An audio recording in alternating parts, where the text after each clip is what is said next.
Hopefully can find out that we need to go around because I can find out what made to planning. In the 50s. Oh wow. And it will be yeah. Josh Kennedy. The way I would do it is go into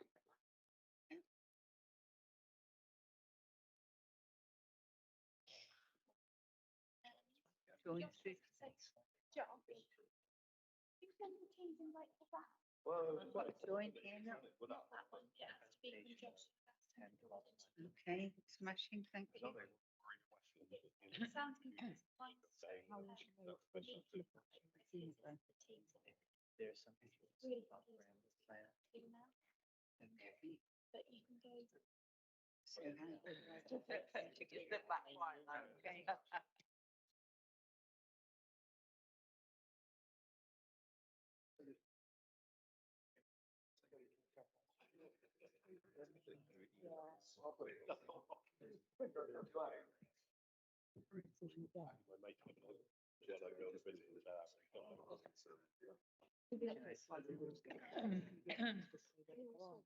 Well, apparently I'm waiting for an invite.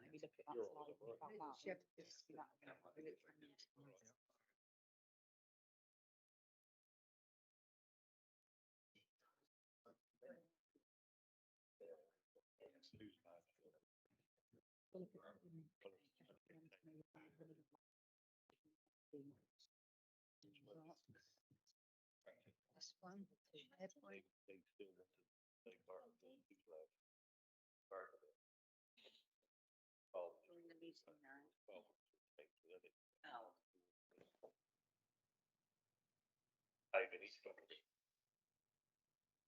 SharePoint. Join the meeting now.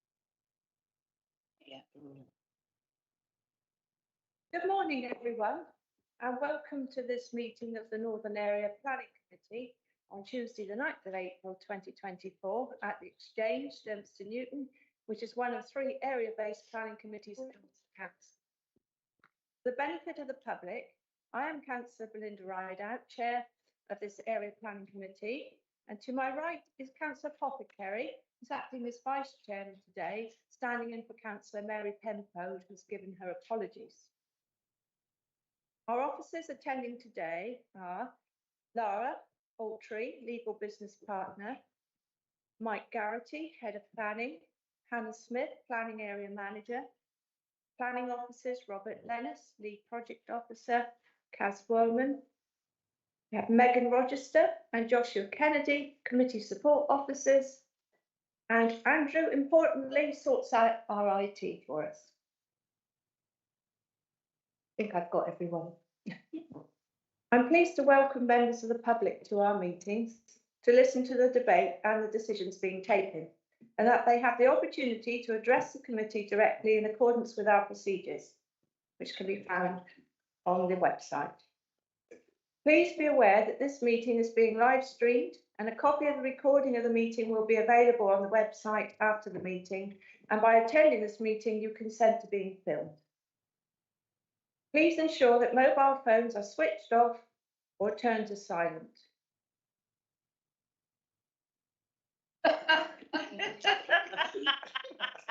Cue. Going to the agenda. Number 1, apologies for absence, please. We've received the following to access from councillors Mary Penfold, Emma Parker, David Taylor and Tony Coombs. Thank you, Megan. And the 2 declarations of pecuniary or other conflict of interest, bias or predetermination. Should something come up during the meeting which you think you should declare, please let me know straight away. 3, the minutes. To confirm the updated minutes of the meeting held on Tuesday the 5th of March 2024, which have been circulated to members in advance of this meeting and published on the website. Can I have a proposer, please? Councillor Jones, a seconder, Councillor Apothecary, all in favour?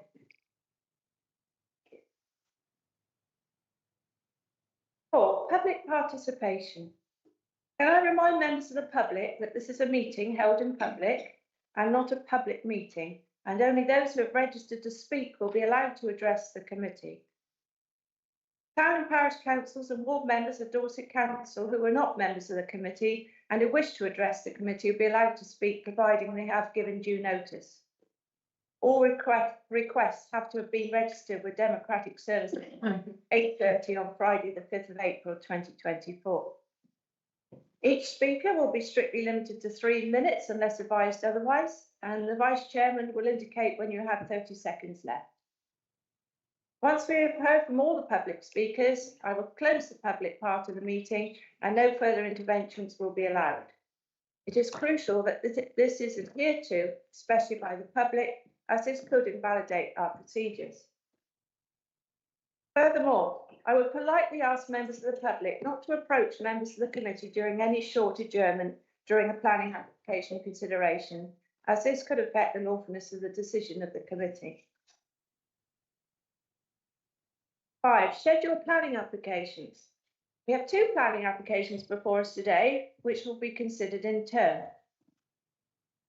Background information relating to the applications before us today has been available for inspection by the members prior to the meeting, covering consultations, objections and representations, as well as the North Dorset Local Plan and the Council's related policies.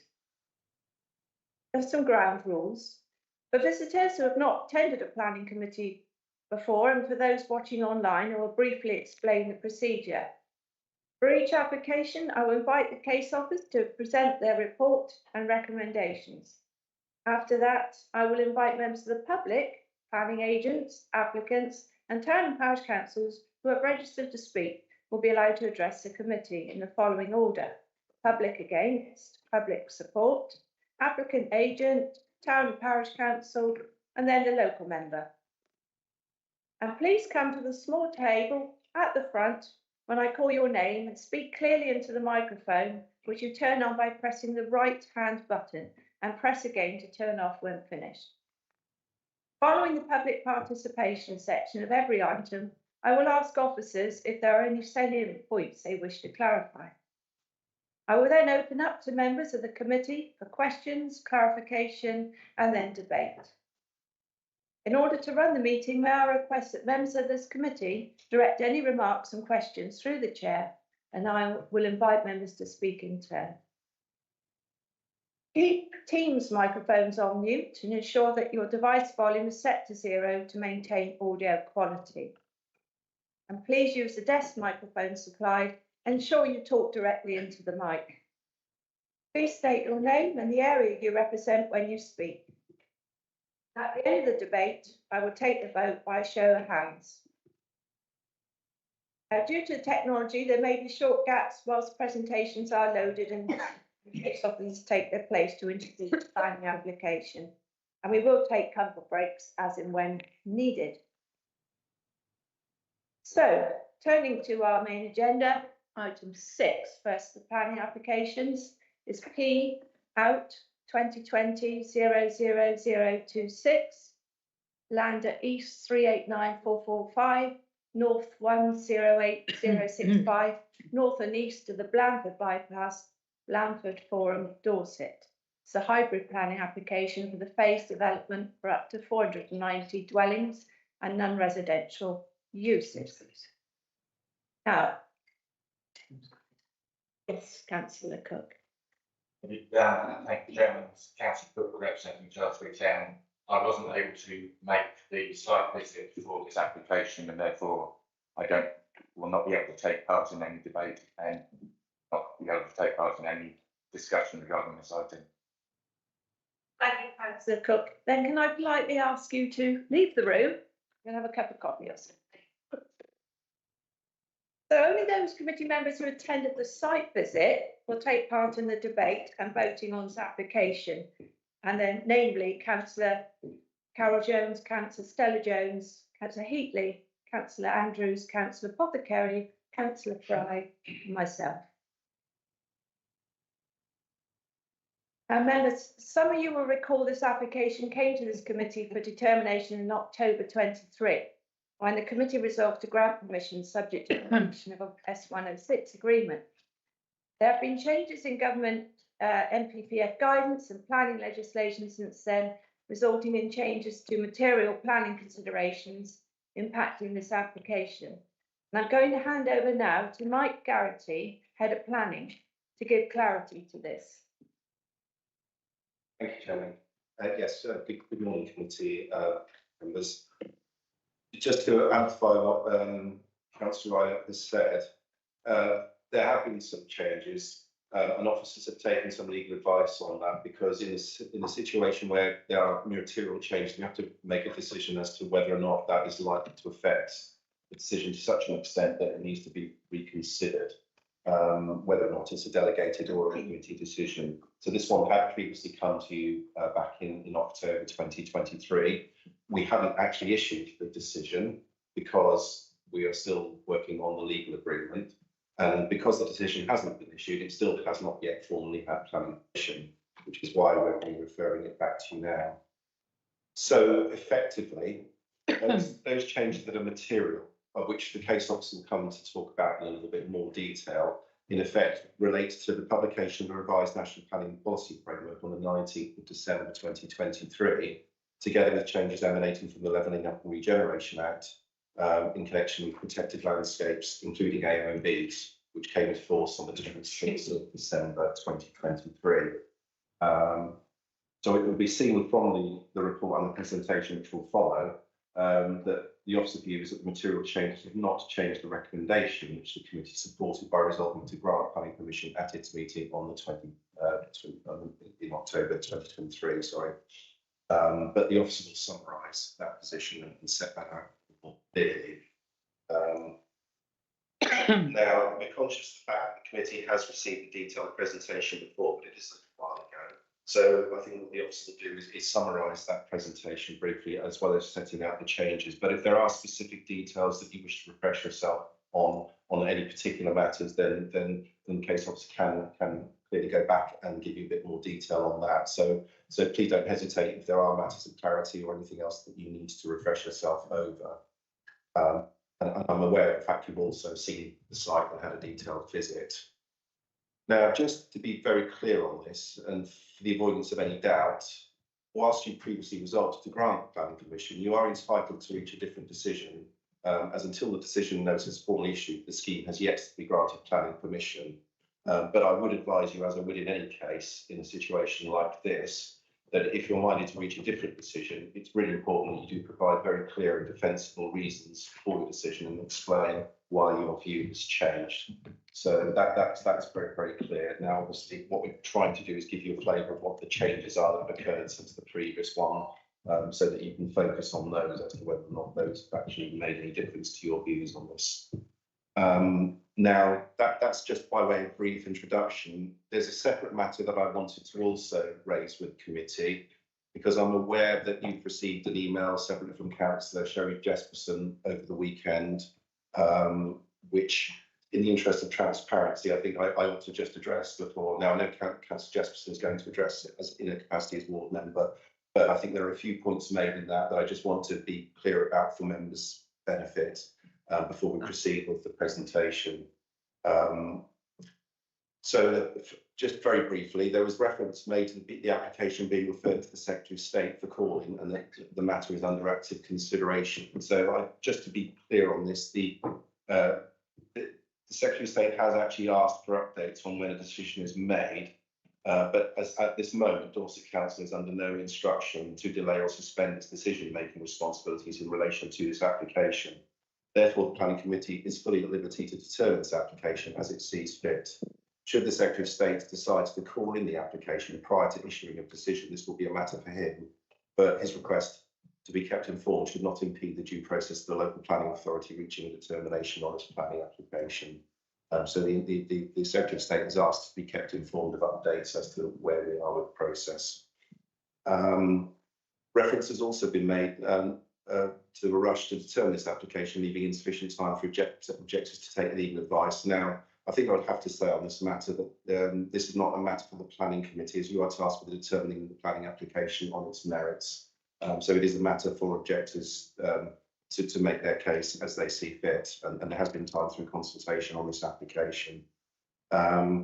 Reference also been made to section 245 of the Levelling Up and Regeneration Act and section 85 of the Countryside and Rights of Way Act, but both of those are in effect drawing upon the same issue, which is to do with the changes in relation to the national landscapes, which has added some detail around furthering the purpose of national landscape. Now, the case officer will explain that in a little bit more detail, but it's added some extra weight on that in those national landscapes. So just so that there's reference to both of those acts, but the principle of it is effectively the same area.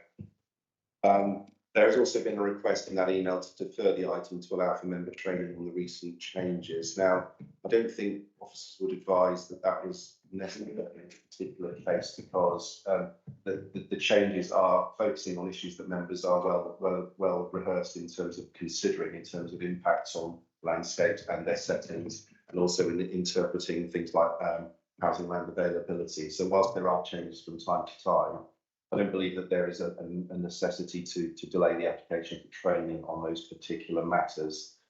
It's also the case that members have been given very detailed presentation previously, had a very detailed debate, have this update, and have also been on site to see the site. So that's my only advice on that matter.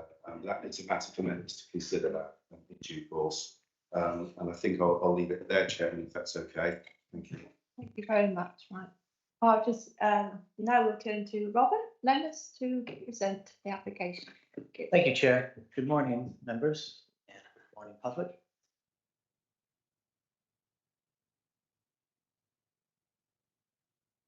The Section 106 agreement that we're working on with the applicant is progressing positively, and we expect it to be completed imminently.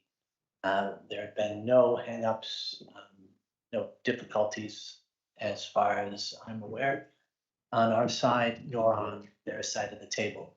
So just to elaborate on that one issue that was mentioned earlier about the Section 106 legal agreement, that is progressing positively, and we expect to have it completed, I would say, within the next month.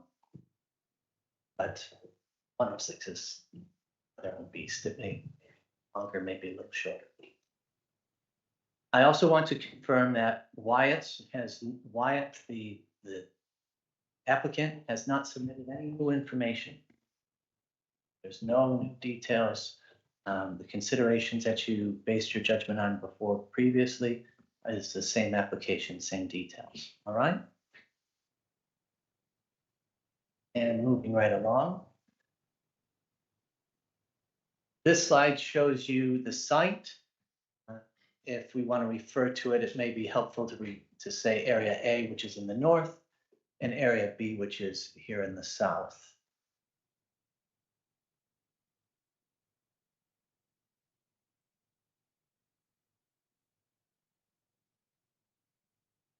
This next slide gives you the constraints map. The pink, dark, reddish area is the Cranbourne Chase AONB boundary. Blue, of course, is the site, the proposed development site. And you will see that part of the site to the north in Area A is within the AONB, but the remainder of it is outside of the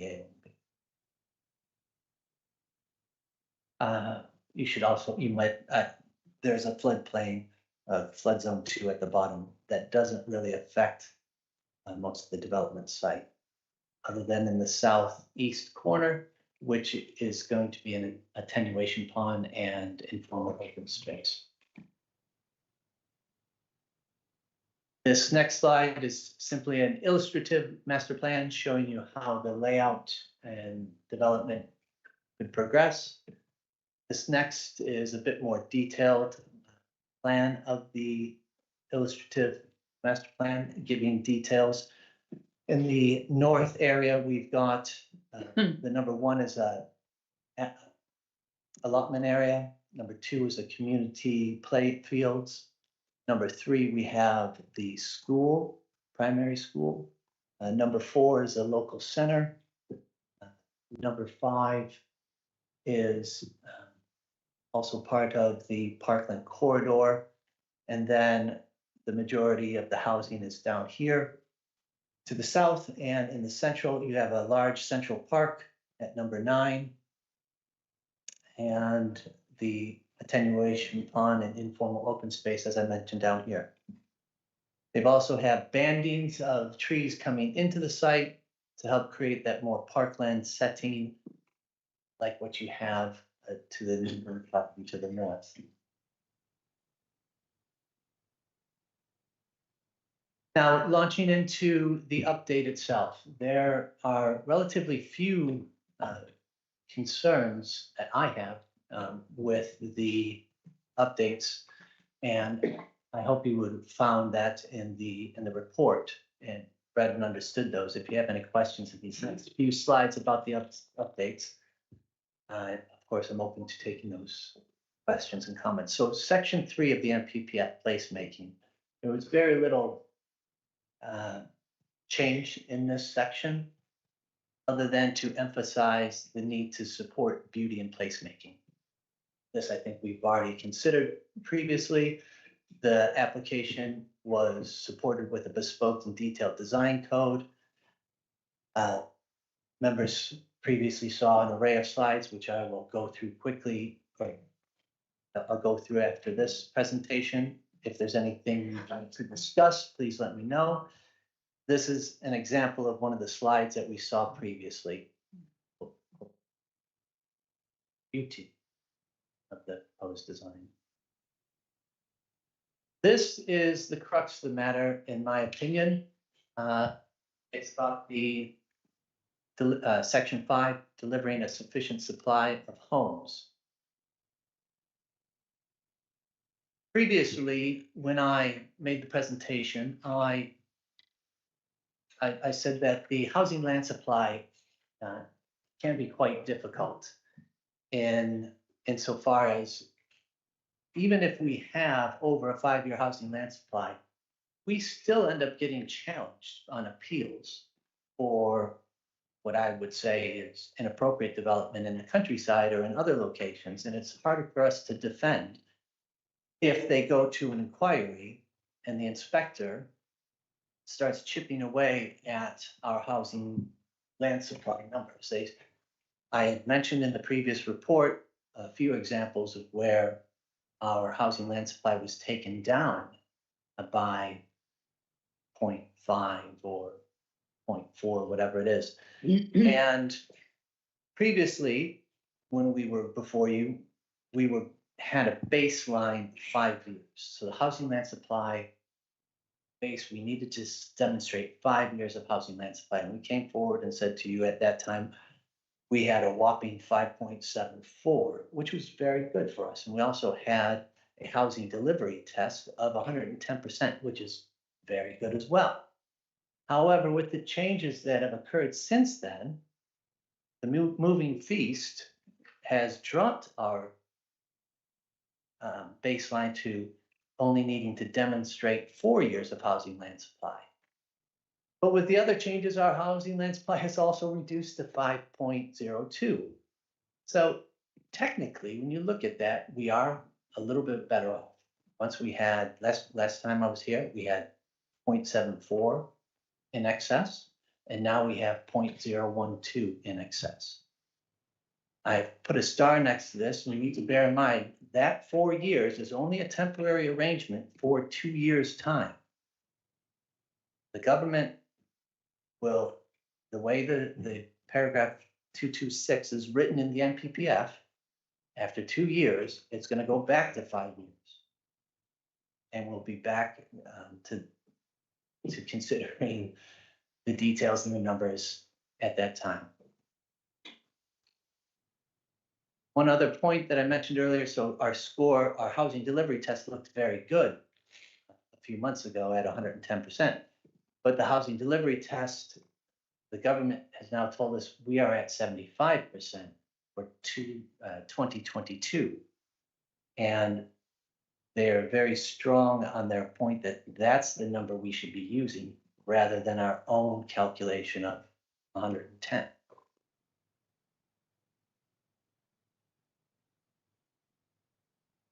Look forward to getting your questions on this point. Yeah.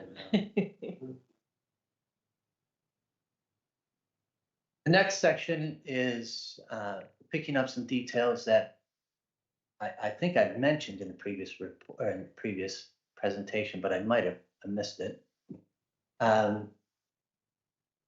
Blandford Neighborhood Plan has had an update and was made with a design code. That design code was considered by myself and your other officers, particularly your urban design officer. And you can see in this slide, the last point I have is I spoke to the urban design officer to double check, triple check, belt braces on, asked her just last week, is there any issue you have with the design code that's coming forward? Does it comply with policy? And it was an emphatic yes, it does. Okay. And moving right along.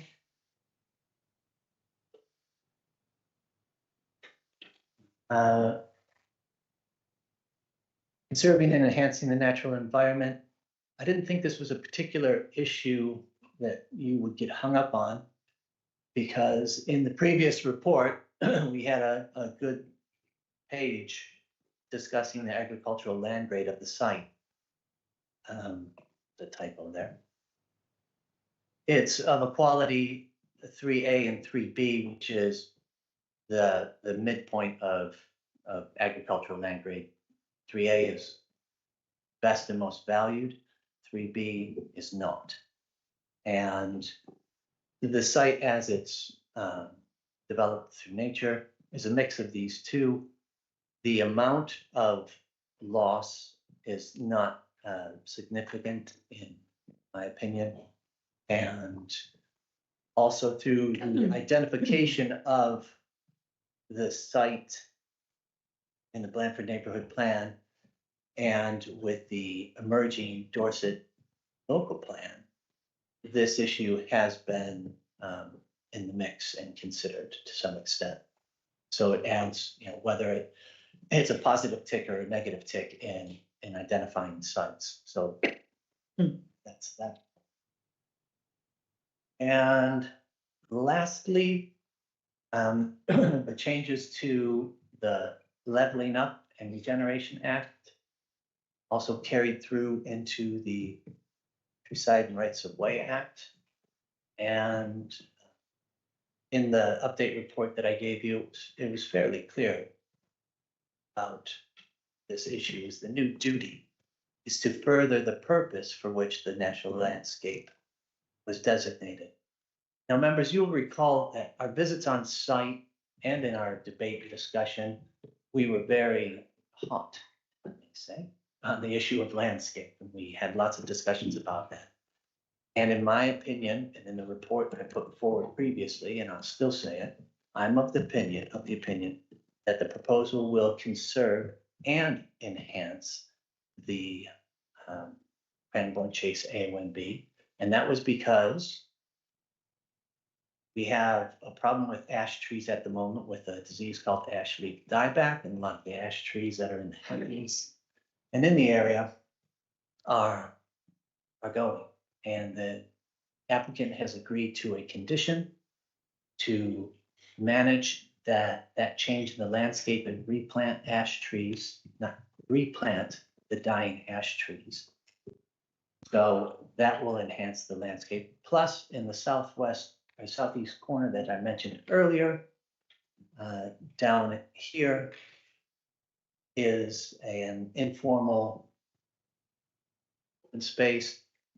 There's biodiversity measures going in there. I mentioned a nature tower, I think it was called, or a tower of some sort for bats and birds, and the biodiversity net gain was quite substantial for the proposal on the site. These other pictures here is just, I think I had a slide previously, no, I didn't.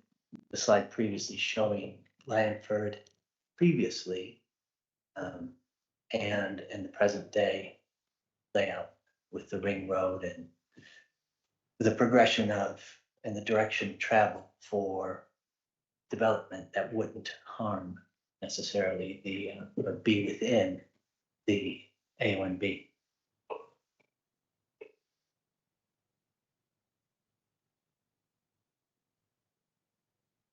This is, I'll try to go through these next slides fairly quickly because there were quite a few of them. So if there are any that you want me to stop on, just let me know. The first part of the report, I was elaborating on changes to that report and updates, particularly with regard to conditions.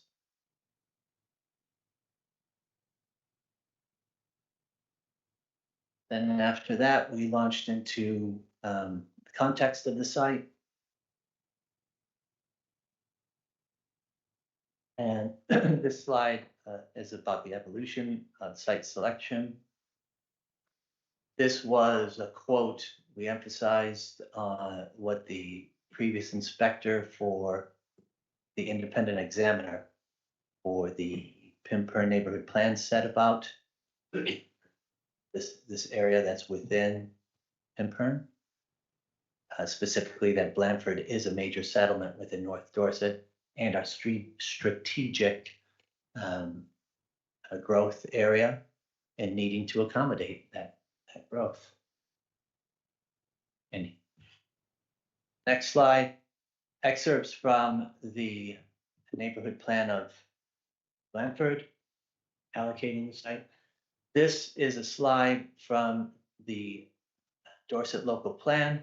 You'll notice that in actuality, Blandford 7, the policy that's emerging, is actually larger than what this site is because of this bottomland, which has flooding issues, and it's on the other side of the hedge, ownership and different ownership.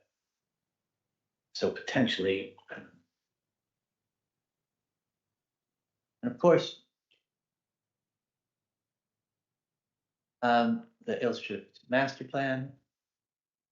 So this is a hybrid application. There are two parts: the outline application for the full site, plus the full details that we have for phase 1. And again, with the outline application, some of the most critical bits are the parameter plans that will be a matter of condition, as well as the condition we put on for the design code to help secure beautiful development, high quality development. This is from their design code and the framework master plan demonstrating how they have envisaged the site. These are the parameter plans for access and land use, and space and landscape. We pushed for details on housing sizes to ensure the landscape issues are addressed in every way possible. This was a drawing that I specifically asked for the applicant to put in for your benefit. We had been out on site and had some long distance views across the countryside, and this was just one of them demonstrating that here at the corner junction where the local center would be, what scale is comparative for us. over here you have Sunrise Business Park. And of course, the landscape falls away. And that was one of the things we kept talking about on site is the topography and where it falls and where it rises. This is the tree protection plan, rather detailed. And then the highway works facing plan. And then we have several highway drawings here. The highway officer spoke on these matters previously and raised no objection in particular. And now, character areas for the design. Coming from the design code.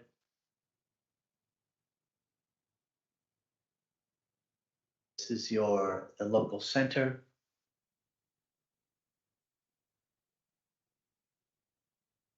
The core of housing with the central park. Another linear park along the bypass.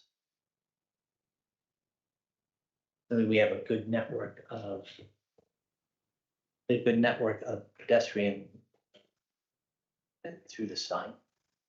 Density areas in this, well, you can less dense to the east, northeast, where it borders on to existing development or the countryside, and more dense in the central area, southern end. Landscape and open space strategy. That was in the design access statement as well as the design code. Detailed drawings of matters. Movement through the site, as I mentioned just earlier, there's in my opinion, an excellent movement and connection with pedestrians, not only through the site, but it struck me when we were on site that this junction and coming into another parkland that exists in Blandford is an excellent feature. So if somebody wanted to visit the park here, walk through the open space, and then come into this parkland, that I found to be a very positive feature myself. This is the dark red area is phase 1, for which we have full details, and some of these slides will demonstrate those issues. Phase 1 character areas.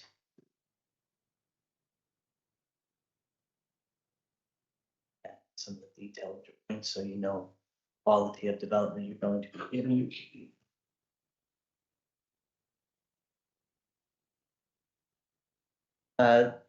Trees and street trees. Not only do you have the parkland setting in the big clumps that I pointed out earlier of the Central Park and the two thick bands of trees coming into the site in the informal open space, but the applicant has gone the extra mile to demonstrate that the street trees that they're proposing are going to be viable.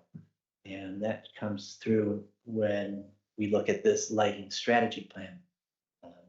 It's been difficult for officers to get this level of detail from applicants to ensure that the trees and tree pits and all those concerns are addressed early on, and the applicant has been forthcoming and helpful in this manner. Which gives me that degree of confidence that in addition to the parkland setting, the street trees also factor into that. When we were on site and we were looking across Blandford, we also saw demonstrations of where there was good planting. We could see trees within existing development in Blandford, and then we could see other areas where there weren't so many trees. I'm fairly confident with this sort of detail that we'll have a good canopy of trees here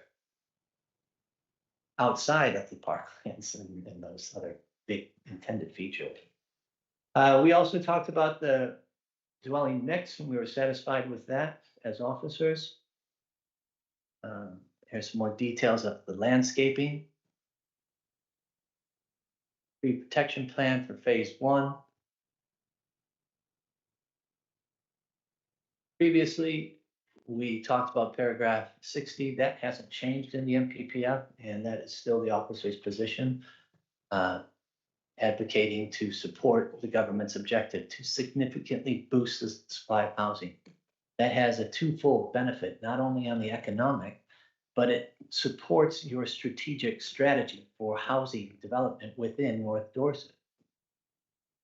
We currently have appeals in Marnell and one in Stalbridge. And we have those schemes are strategic numbers.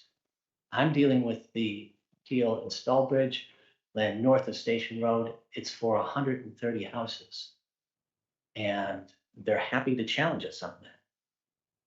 That has been the difficulty for us for the past, ever since we haven't been able to hit the 5-year housing land supply. So boosting is significantly boosting housing, as I said, supports your strategic growth strategy for North Dorset. They're Gillingham, Sturminster Newton, Blandford, and Shaftesbury are the main conurbations for growth.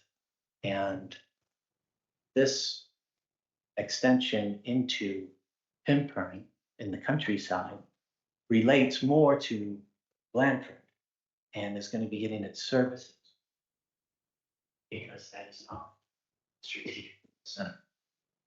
And moving right along, we had the planning balance, which remains largely the same. The benefits of the scheme were many and weighty. We have a school, we're securing affordable housing. We also had those 5% of self-build units and all those other matters that I've listed. Chair, that's the end of my presentation. Thank you for listening. I'll take any questions as it happens. Thank you very much, Robert. I wouldn't normally open up to members at this moment, but if there's any burning questions to ask, because there's a lot to take in here from Robert's report, we're happy to take them now. Councillor Carol Jones? Carol Jones, Sturminster Newton. Robert, explain the difference between the 75% and the 110%. Where do, yeah, thank you.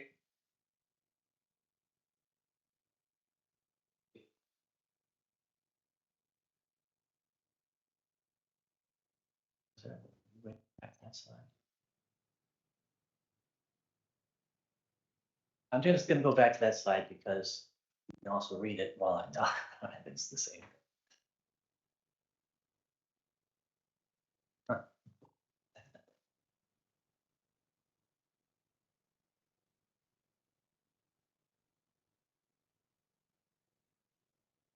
Technical difficulties. I am just have to show up.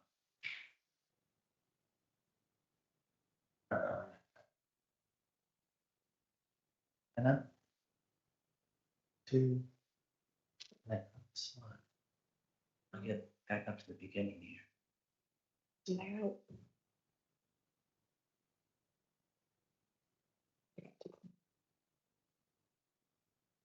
Demo.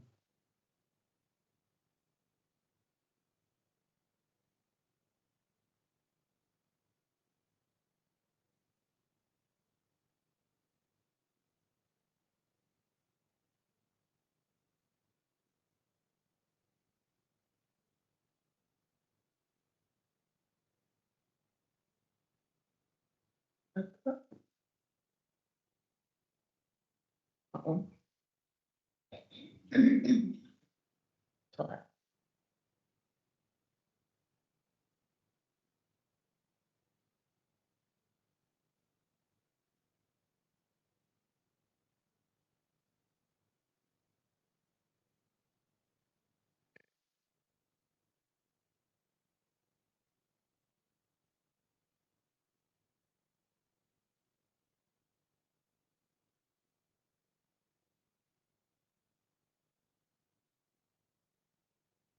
Sorry about this, members.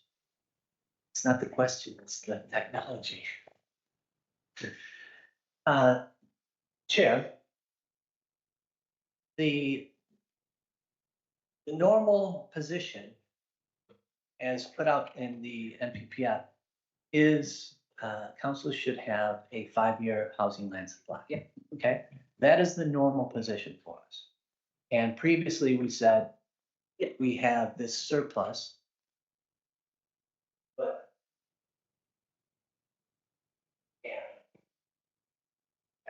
paragraph 60 says we should be boosting the supply of housing. And this is primarily the reason why we've come back to you, because previously, if we look at it rather dry and try to just hone in, the government has changed, has given councils that have published an emerging local plan a reprieve to lower their housing land supply baseline to 4 years. But because it's connected to the advancing of local plans, because you'll see here at the top, it says Regulation 18, the emerging local plan. That's because we published it, we put it out to public consultation, and there's an end date to that. That's what the government is giving reprieve to those people who have done the work, but keep getting challenged and dropped it to 4 years. Okay. Previously, we said, well, we've got our 5 years and we've got a little bit of a surplus, but we're going to follow that boost because it's a strategic site, it's sustainable, and it meets all the criteria. And so with the new numbers that came out in December, and our other things we had to take into account, our housing land supply actually dropped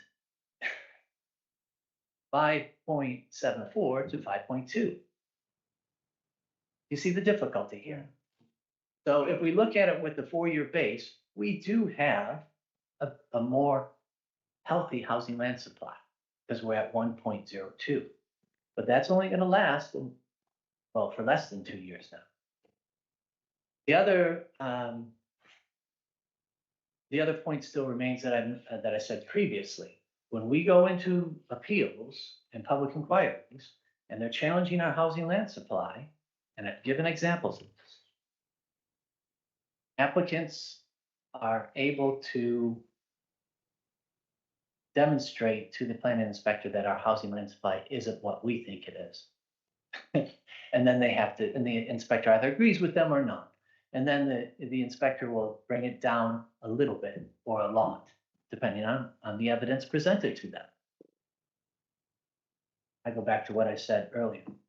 There, you've got the economic side of boosting housing land supply and the practical side of supporting your strategic growth and what is your local plan. Thank you. But Robert, the difference between the. Hang on, Karen. Sorry. Oh, sorry, it was the housing delivery test. Questions in relation to the housing delivery test. Yes. So when the application was originally reported, we said that we had 110% delivery on our housing delivery test, but that was not the published figure. That's our figure for the 2023 housing delivery test. So it's our most up-to-date figure that hasn't yet been published by the government. Right. So we've been told by government, because we've used that figure at appeal, that we should be using the published figure, which is currently published at 75%. The 75% means that tilted balance isn't engaged, but it is different from what was reported originally in October. It doesn't change the balance to be struck in terms of your decision. So that's the difference. So when the new housing delivery test is hopefully published later this year, it will show a better situation, 110. But that's not for the consideration today. Right, thank you. One caveat on that last point. Government may publish, we hope they will. And the reason we calculated a score of 110 previously, it was based on government's figures, or not figures, their metrics and formulas. because they hadn't published anything for 2 or 3 years. So we didn't have any up-to-date figures. Funny enough, we went and did it in September, and then December, they published something. But that's for 22, Right. and it took them a few years to get to publishing that information. So we're hopeful that they'll be more consistent next time around. But there you go. Thank you. Thank you. Thank you, officers, for that clarification. You come in? Like to speak, Mike? Yeah, just to take a point on I think what it effectively means is that we're not under at this current, I mean, Rob's mentioned the 2-year period, but we're still considering under the current position. So if the members can consider that we're in the flat balance situation, therefore, the assessment that the officers consider the merits of the scheme outweigh the fact that it's contrary to the plan and policy situation still stands. So just to be clear on that point, thank you. Okay. Thank you, Mike.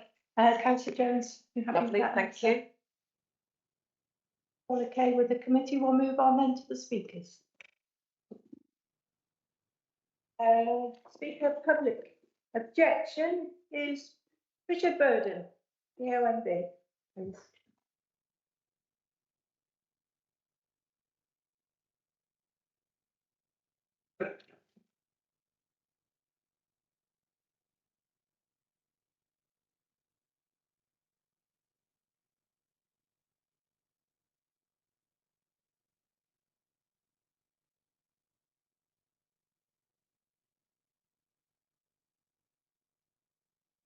Good morning.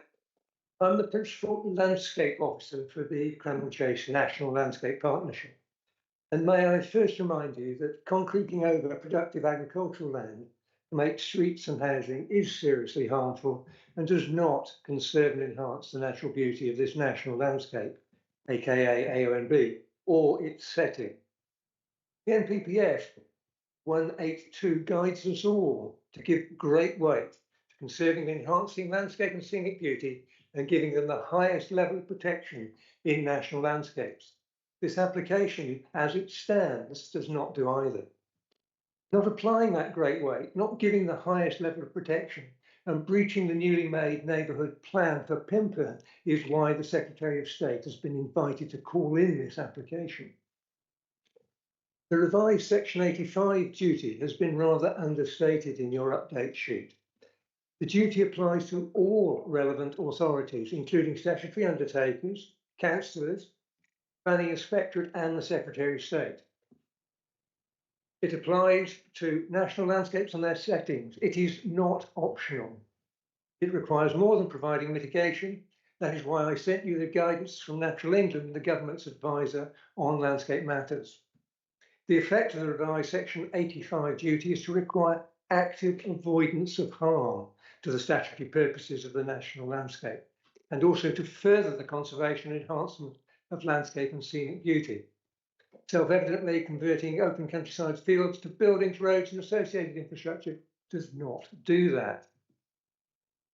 Looking from the sloping fields in this national landscape across Pimper Brook, the open countryside, the sloping fields of the application site are clearly visible. The designated and undesignated areas are integral parts of the same valley. Views to and from the national landscape will be irrevocably harmed and existing views blocked by the proposed development. Farmland is a key characteristic in this national landscape, so its loss is significant and harmful to the national landscape, the local environment and sustainability. And there are no benefits to this nationally important national landscape arising from the proposals. And the landscape works proposed merely strive to make the development less damaging. Major development affecting a national landscape should only be granted in exceptional circumstances and in the public interest. The NPPF requires that both these need to be re-examined when an application is determined. The exceptional circumstances no longer exist. Together with the relevant policies of the local plan and Pimper neighbourhood plan, paragraph 183 makes it clear the application should be refused. Please reconsider and refuse the application. Thank you.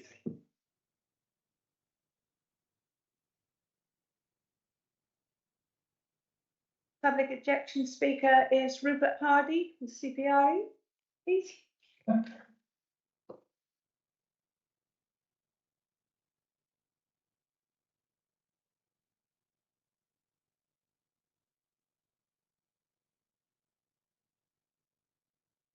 Chair, I'm Rupert Hardy, Chair of North Dorset CPRE.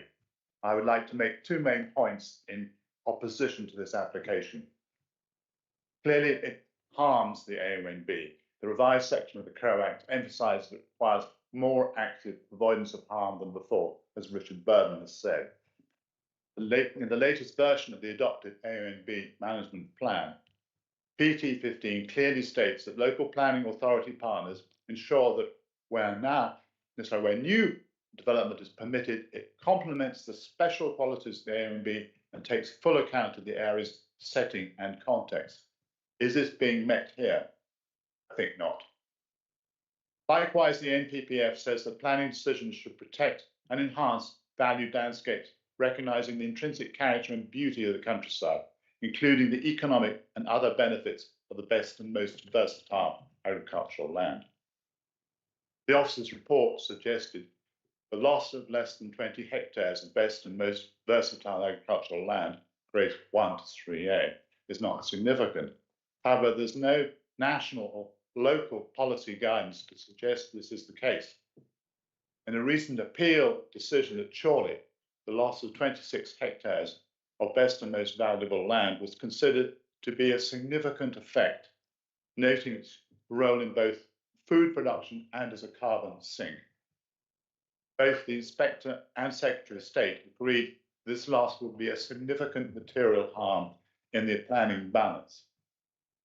There's also another recent decision for a smaller area of 9 hectares where the Inspector attached moderate negative weight to such a loss. Dorset CPRE's mission is to protect and enhance the countryside and not endorse an unwarranted major development that puts more strain on infrastructure and more traffic on our local roads. Concreting over the land here would not just harm the AONB, which is a protected landscape, but flout the recently remade Pimpan neighbourhood plan. Given that both North Dorset and local housing targets are being met, there's no need to build this development. We should recognise the importance of this countryside as a valued agricultural land and historic landscape, a carbon sink and the setting of the AONB. Finally, the call-in request is under active consideration by ministers now. And our latest email indicates that the minister expects to make a decision shortly. Given the number of new planning rules which are not yet understood, I urge you to oppose, or at least be prudent and vote to defer. Thank you.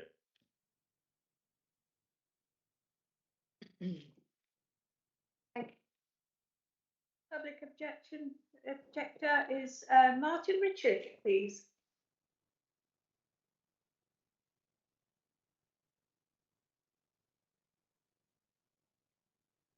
Good morning and thank you for allowing me to talk. I'm a resident of Letton, part of the parish of Pimper, and have been there for some 34 years. Letton Park was founded in the 18th century and Letton House was built in the style of Chettle House, with a bakehouse, servant quarters, a coach house and stables, plus a sweeping gravel drive and lodge, which made a substantial estate. There is evidence of a kitchen garden and piggery, plus a cyclamen walk leading to the main formal gardens. Today, the bakehouse remains attached to what was the servants' quarters, as well as the coach house and stable block. The park now is a compact area with a mix of 15 residences of varying sizes, bounded by mature trees in what was once a landscaped area. Letton Park is bounded on 3 sides by farmland, its 4th side being the A354, and is in proximity to Cranbourne Chase National Landscape. It is the important special character and heritage of Letton Park that the Pimper Neighbourhood Plan seeks to protect by designating the land between Letton Park and its boundary with Blandford Forum as an important gap. The proposed development will build right up to the boundary of Letton Park, significantly harming its special nature and heritage, subsuming it into the urban structure of Blandford Forum. The development in this area is described in the planning officer's opinion as being strategic. However, it is not in the current local plan, actively contradicts the Pimpern neighbourhood plan, and is only partly covered by Blandford Plus neighbourhood plan. Therefore, it shouldn't be considered as strategic, and whether this location can be described as sustainable, I will leave in your minds to consider. The development area is a greenfield site. It is being cultivated and farmed. It has hundreds of mature trees, ancient hedges, and a wide range of animals, birds, insects, and other creatures, including bats. It contributes to our national food security needs and provides an important gap between town and country. How can the building of hundreds of houses add to the natural beauty of an area that is already rich and unspoilt? It is proposed as a mitigation measure to plant additional trees to enrich the biodiversity of the site, an area that will have been destroyed by concrete, tarmac and bricks. In my mind, and I expect in many others, it is incomprehensible that if it becomes necessary to do all the planting just to make a proposed development vaguely acceptable. I ask you to seriously consider these issues when you deliberate and urge you to reject this development. Thank you. Thank you. And public objector, Steve O'Connell, please.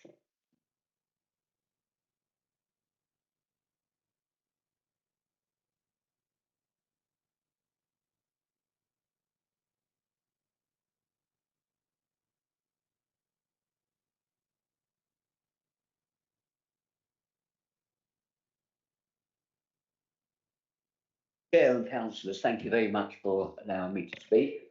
I'm Steve O'Connell. I am a resident of Pimpern. Like yourselves, I had spent many years sitting on speaking to planning committees, and I think like yourselves, I understand the importance of the planning balance in decision making. I would like to comment briefly on that respect. The officer's report and recommendation appears to be based only on the positives they identify in respect of the planning balance. This includes some elements that clearly need to be re-examined now.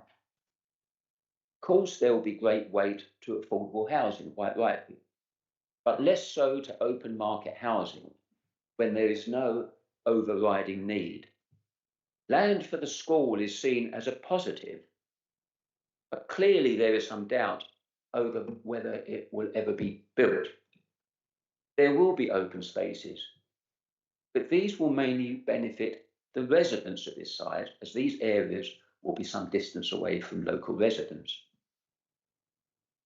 Councillors, the other benefits cited are even more questionable. Is there really a highways benefit when the scheme will increase traffic? Or landscape enhancements to building on our unspoiled countryside and AONB? How is that enhancing? Many of these are simply mitigating the impacts of a development and are not true benefits. No harms are identified in the officer's report, but we know that there's a clear conflict with the development plan. So this undermines trust in an already battered planning system.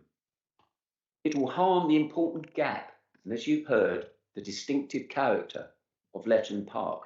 It will harm the AONB, which you've heard earlier. It will harm the availability and carbon sink provided by our best and most versatile farmland. All of these harms, councillors, need to be quantified and included in the planning balance. There is no tilted balance at this time, so how can what appears to me and others to be quite obvious harms, how can they be outweighed Mr. O'Connell. by moderate benefits? And turning to the Pimpern neighbourhood plan, I find it astonishing that a democratically processed neighbourhood plan, which quite properly raised the expectations of residents that they would actually have a say in how their village or villages are developed, is cast aside. I find that deeply troubling, and I actually believe it has a national context. Councillors, I would ask you to reconsider your decision that you made last October and refuse this application. Thank you very much.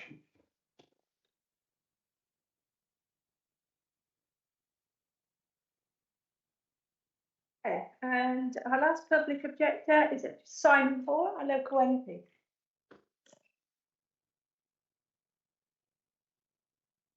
Thank you, Chair. Good morning. This is the first time since 2015 I've addressed a planning committee to oppose an application.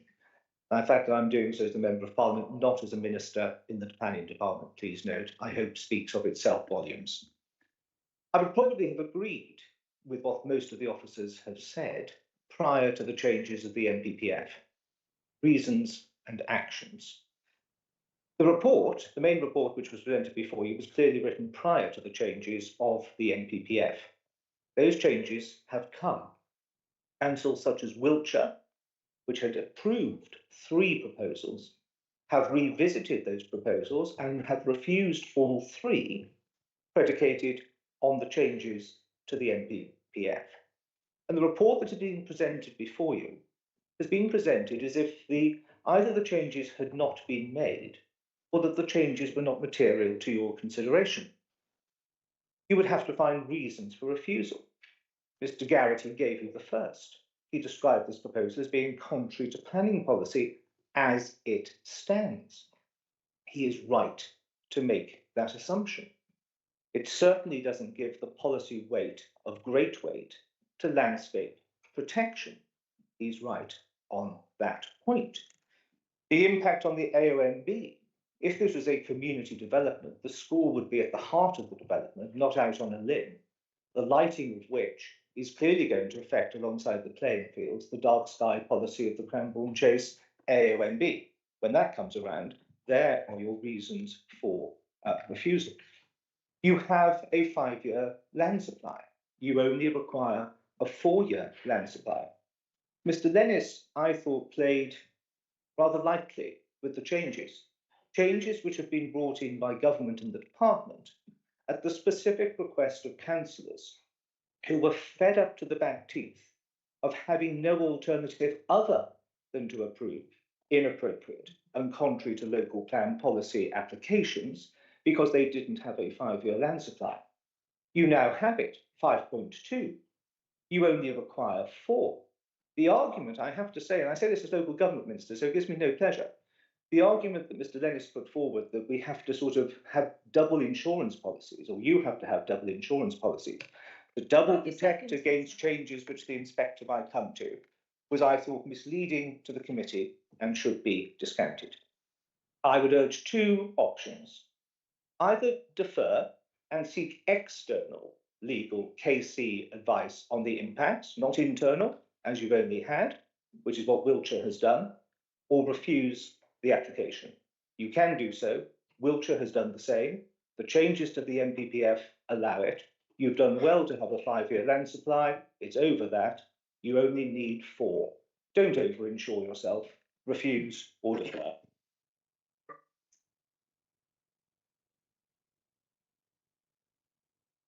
Thank you. Now we move on to public support and ask Carol Thompson, representing Blandford Neighbourhood Plan Group, please.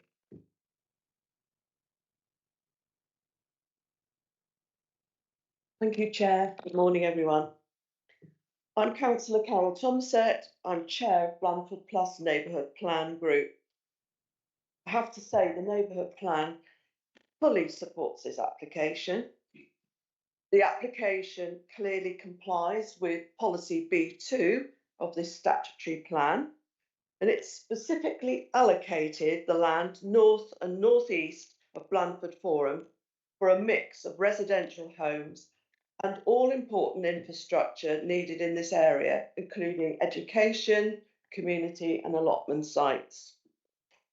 Modified plan was only made in October 2023, so it carries full weight in deciding planning applications. And it's important to note the plan has twice met the basic conditions tests by 2 different inspectors and received overwhelming support in the neighbourhood plan referendum. From its inception, the neighbourhood plan has been primarily infrastructure driven, and this need has been made very clear by residents in every public consultation in the neighbourhood plan process, particularly in the northern part of the town for the community hall, commercial, business, service facilities centre, recreation space and provision for a 2-form entry primary school. And I have to say, in making policy B2, we considered every possible site available, and this was the only feasible site to expand the town. And I think this has already been pointed out by the planning officer. And I think looking at the master plan now on the table, we have the overwhelming support of all 3 Blandford Plus councils. And we've come to that conclusion because the plans for this strategic site, the landscape, the landscaping, the house design, not only meet but exceed all of the stipulations for our Blandford Plus design and guidance code, including much needed affordable housing. The site is in a sustainable location, both from an ecological and environmental perspective. And the Blandford Plus group know that Dorset Council have worked very closely with the developers to ensure this is the case. In fact, the developers have gone above and beyond in this respect. The development will expand the town of Blandford and not the local villages, which has already been happening. And the increase in the size of the town should attract much needed investment and opportunities. So if any development could be described as good with its delivery of infrastructure, housing and landscaping, this is it. And for these reasons, the Neighbourhood Plan Group give overwhelming support to this application. Thank you for listening. Excuse me, should be quiet for members, public in the public gallery, otherwise I shall have to ask you to remove yourselves from the room. Moving on then to the applicant agent, first of all, Tim Hoskinson, please.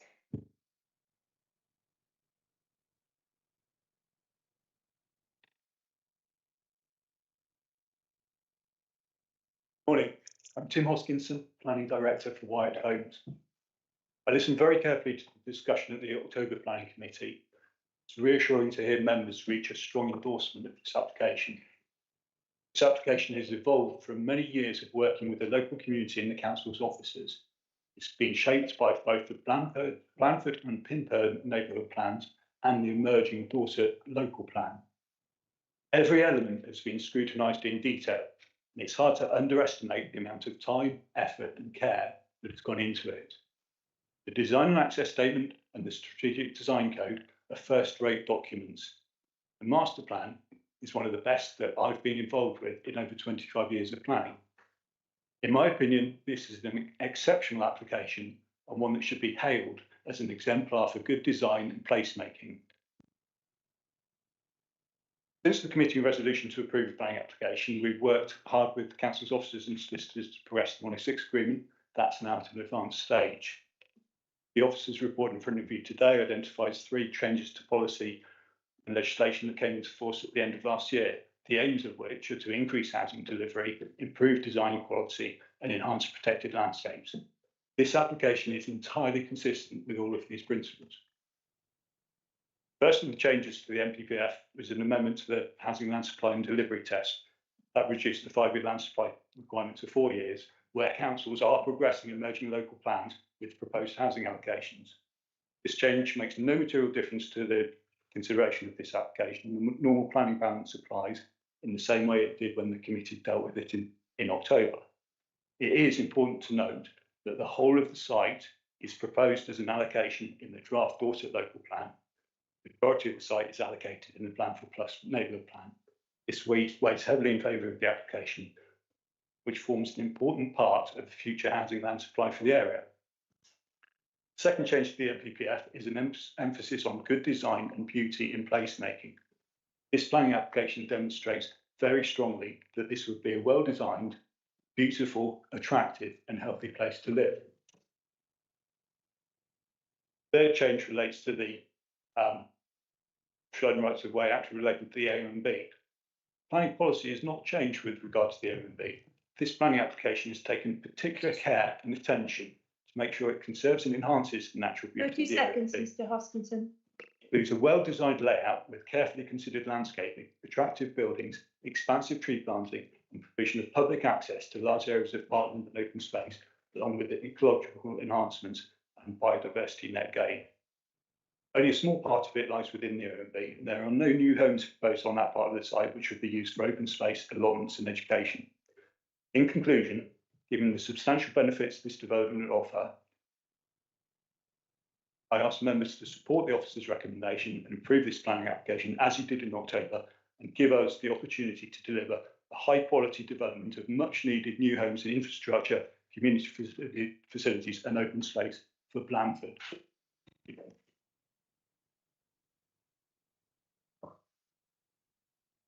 David White, please.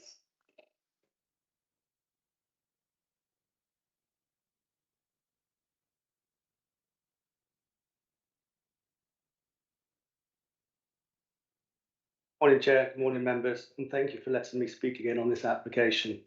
I am David Wyatt, owner and CEO of Wyatt Homes. Wyatt Homes is a Dorset-based building company which I started 33 years ago. We are proud of the places we create and are committed to building well-designed, high-quality homes using local materials and local-based contractors. Wyatt Homes employs in excess of 70 full-time staff, as well as a team of approximately 250 locally based subcontractors. We have a proven track record of delivering high-quality developments across Dorset, and we currently have 4 active developments in the area, all of which will be completed within the next 12 months. This site is critical to Wyatt Homes and our future housing land supply. Since October, it has become even more important that this site comes forward in order to allow Wyatt Homes to continue building due to the change to the timetable of the Dorset local plan and the ongoing nutrient neutrality issues holding up applications elsewhere in Dorset. I believe that this site is not only very important to Wyatt Homes, but also to the community of Dorset. Yesterday, when I was preparing this statement, I thought I would take a look at the size of the latest housing waiting list for Dorset. I knew the waiting list was bad, but I didn't realise how bad it really is. Last month, there was 5,595 households on the housing register. But even more shocking to this, the number is increasing by between 400 and 500 per month. Anybody who doesn't realise we are in a housing crisis in this country is not in the real world. I appreciate it's only a drop in the ocean, but Wyatt Homes delivers approximately 150 homes in Dorset every year, and about 60 of these are affordable. This development will deliver 140 affordable homes, as well as a good mixture of small to medium-sized homes in accordance with the council's policies. We have been working on this plan application for many years. It has the support of Blandford Town Council and will deliver the objectives of the Blandford Plus neighbourhood plan, including the delivery of a school site, allotments, community buildings. It is a well-designed and carefully considered application in the right location at the most sustainable settlement in North Dorset area. Since October, the Planning Committee, we have had further meetings with the Blandford GP Group and the representatives from the NHS Dorset to discuss the potential to accommodate a new surgery in the local centre. We feel a GP surgery would work well in the local centre and be an excellent facility for Blandford. A further meeting is scheduled to progress shortly. In October, I made 2 pledges, and I would like to repeat these today. The first pledge is on sustainability. White Homes is committed to making this site exceptional in terms of sustainability. All of the homes will be zero carbon ready and will have heat pumps instead of boilers, solar panels on the roofs, high levels of thermal insulation, energy efficient appliances, EV chargers for every home. These measures will significantly reduce running costs for residents as well as help tackle climate change. As far as I am aware, this is the largest zero carbon ready application to come before committee. And what is important, I can confirm that these measures on sustainability have been included in the 106. You just stop now. Okay.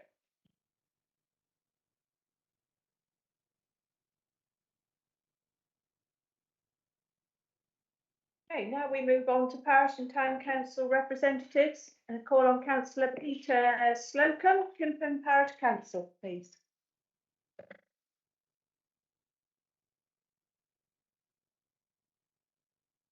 Thank you, Chair. I'm Peter Slocum from Pimpen Parish Council, and also I chaired the Neighbourhood Planning Committee. And the first thing I would say is I'm very disappointed on some of the drawings that we've seen shown on the screen. None of them show the parish boundary between Blandford and Pimpen. And this is what we are thoroughly objecting against. We're objecting to the houses that are going in Pimpen. What goes in Blandford is up to Blandford. We have no control over that whatsoever. Unfortunately, because it's a hybrid application, this application drives a coach and horses through the Pimpen Neighbourhood Plan. It was made in January 23 after a complete review, and it conflicts with our plan on many points. Our neighbourhood plan more than meets its requirement for housing in our area. It does not go against the strategic plan for Blandford's growth. If it did, the examiners who passed our plan not once but twice would have failed it. There is no need for the housing area to extend into our parish.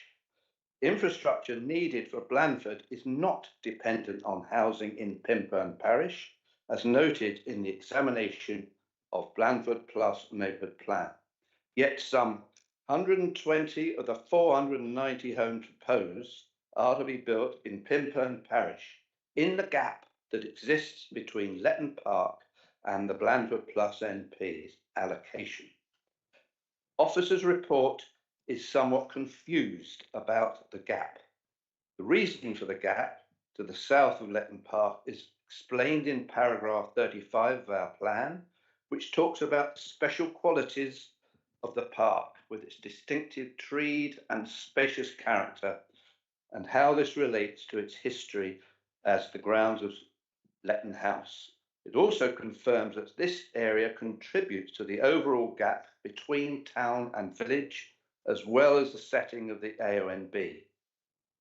Developing up to the edge of Letton Park as proposed will greatly harm that area's distinct character, which this gap policy sought to retain. So it is not just the policy on meeting housing needs this application conflicts with. It conflicts with policy LC, landscape character, policy LDC and policy SB, which you will note if you take the trouble to read Pimpen Neighbourhood Plan.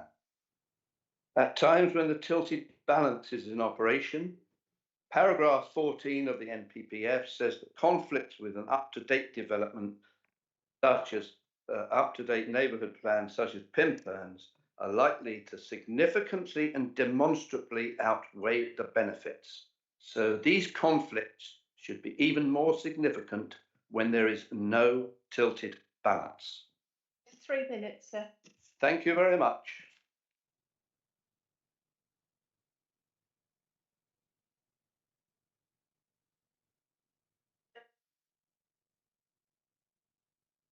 Council.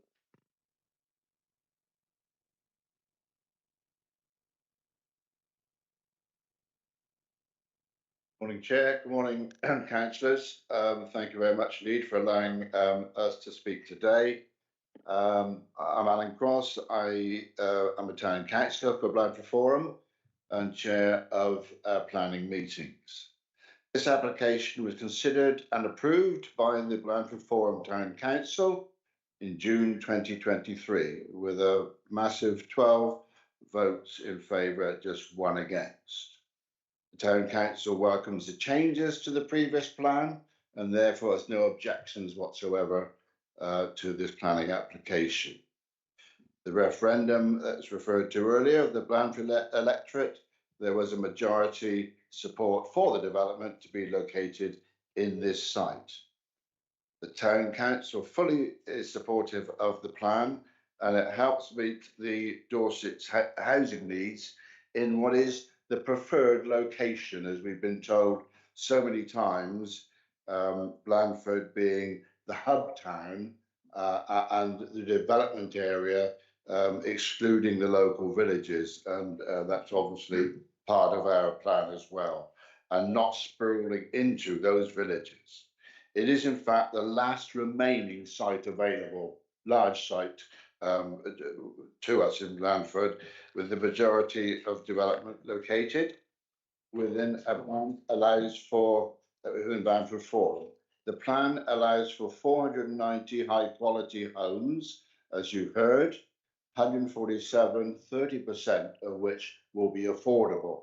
And as you've already heard explained from Mr. Wyatt, these houses are urgently required, going up more every single month. 17 will also be self-build plots, which is an unusual concept. So allowing all different people to adopt a new home. And all homes will meet the latest design codes of the BFTC and the Blandford Plus neighbourhood group. Also, the infrastructure will allow for the new school in the fullness of time when required. There's no doubt that it will be required in the near future, and would it not be stupid not to have that allocated within this plan? There will be retail and community facilities as well available to all Blandford and Pimpen residents, and a playing field over the existing Yellow Bridge and resited allotments. The overall site in the Parkland development with lots of mature trees going straight in, I think answers the questions of some of the opponents earlier on. I urge you, councillors, to please accept these updated proposals, as you did extremely convincingly in October 23. Thank you, Chair.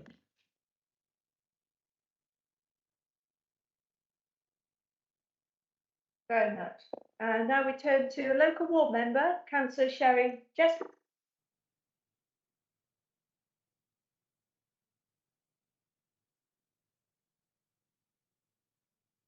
To be on this table instead of with you there. Good morning, Councillor Sherry Jesperson, Hillforts and Upper Clarence Ward. Members, you have good reasons to turn this application down if you so choose. You've heard about a number of them here already. But if you don't choose to do that, I would strongly urge you to defer this decision to your next meeting for 2 reasons. First, the October 2023 decision to approve has been referred to the Secretary of State for calling. This is under active consideration and a ruling is expected within weeks, imminently. Now, Mr. Garrity chooses to interpret the fact that we have not yet had a response from the Minister as permissive. Surely a more reasonable approach would be to wait for that ruling. Because a decision on this application today would allow Dorset Council to issue an approval, thereby preventing the calling from taking place. This may be legal, I'm absolutely sure it is, but the question has already been asked whether it is proper to use the planning committee to apparently seek to subvert the scrutiny process in this way. I am very concerned of the harm that is already being done to the reputation of this council, and further harm will be done if we follow this course of action. And my second reason for asking you to defer is you're being asked to make a decision which could have national significance for the future of neighbourhood plans. That's the basis of the calling request. The head of planning suggests that no further briefing or training is needed. I cannot agree. There have been many changes and amendments to policy and guidance, only some of which we've heard mentioned today, and together they amount to a significant change in the policy context around this application. The presentation by the case officer this morning in support of his recommendation is no substitute for proper briefing. And I think the earlier, frankly, rather muddled discussion on the 5-year housing land supply clearly illustrates that point. How are you to have a proper discussion if you haven't been properly briefed on the policy changes? This application has been in the making since 2020.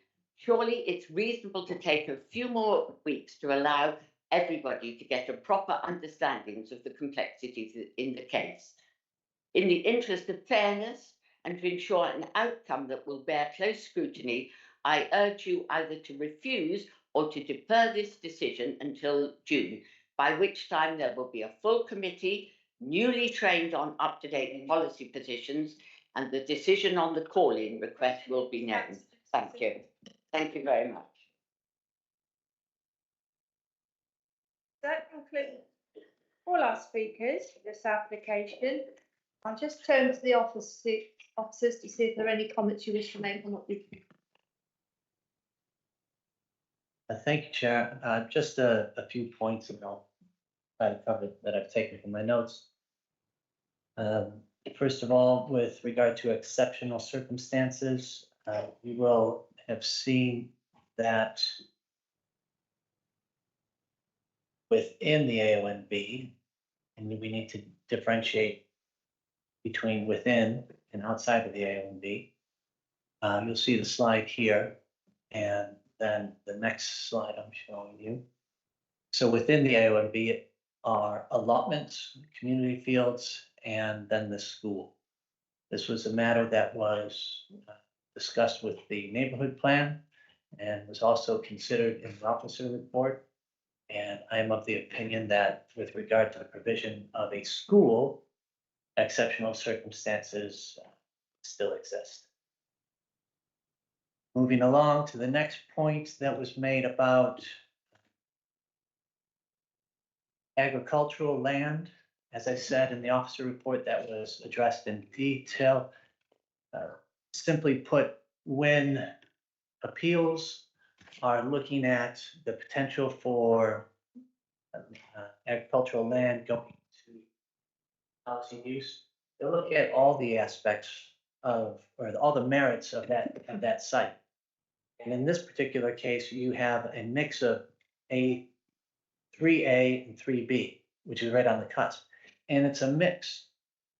Plus, it's not a significant amount of land. And another factor I did consider is accessibility to it in connection with other farmland. So it's separated for the most part because of Letton Park. Okay. So that wouldn't change any opinion or my opinion on that. You will recall from the previous discussions and the slides that we've shown, Letton Park was actually the motivation of the design ethos, giving a parkland setting and using that as reason in the design for getting so many trees and the landscaping that we did get.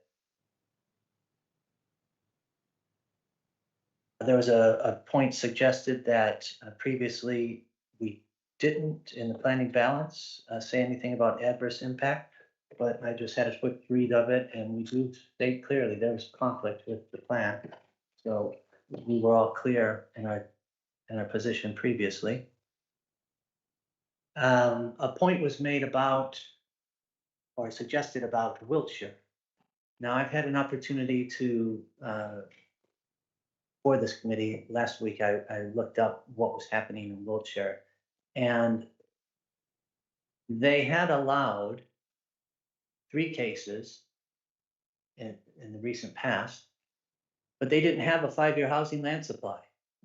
These were locations that it would appear were not appropriate in their strategy, but they felt the need to approve them because they didn't have a 5-year housing land supply. And now that the figures changed, they've gone back to address that. That's not our position. Our position was, we had a 5-year housing land supply. This is sustainable development, it's high quality, and we are aiming to boost our housing land supply. Moving along. There was a point made about, forgive me, it was about not showing a slide on the Pimpern boundary, but I think I thought I had that in this first beginning. See this? No, that's not it. There was one. We did show that, and it was coming up here in a second. This is the Pimpern neighborhood plan, their policy LC. And in the officer's report previously, policy LC was directly considered point by point. So we were all aware of that previously. And that's it, Chair. Thank you. Oh, I'm sorry. Mike. Thank you, Chair. Just Councillor Jespersen's points about the call-in status. Officers have been in reasonably regular contact with government on this matter, and they have asked just to be kept informed of the position as to when determination is to be made. So if the Secretary of State so chooses to intervene before a decision is issued, that's a matter for the Secretary of State. So I don't believe us waiting for that will actually assist the situation, and we have a responsibility to determine applications that come before us. So unless we hear otherwise, I think it's sort of duty bound for the council to continue determining applications in accordance with its normal procedures. Thank you. Thank you for that clarification. Chair. Robert? On that point, I'm getting emails occasionally from the caseworker at the Secretary of State. We will not issue a decision without notifying them. So that's clear. And they contacted me back in November, and that position was agreed or set out at that time. And it still was. Thank you. Okay, thank you for that clarification. Right, now we turn to the committee members.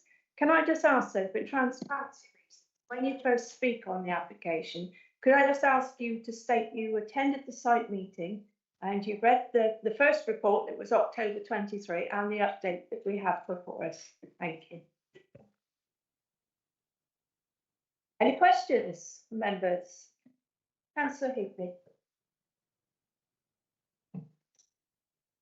Thank you, Chair. Councillor Brown, Robert White and Wayne. I did go on the site visit.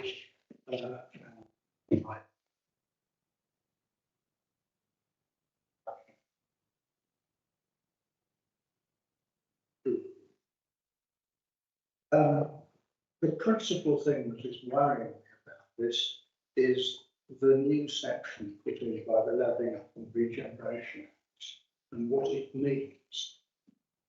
It lays a duty on us, us here, to seek to further the statutory purposes of the ARNB in making this decision. I don't actually know what the statutory purposes of the ARNB are.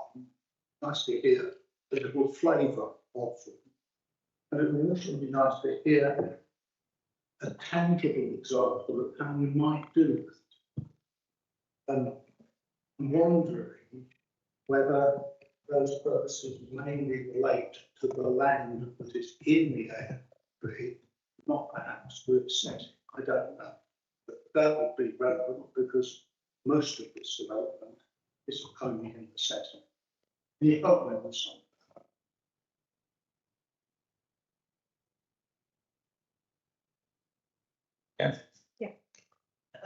In the officer's report, the first one, I believe I did address what those elements were. Particularly, it's the landscape beauty that Cranbourne Chase has or affords, okay?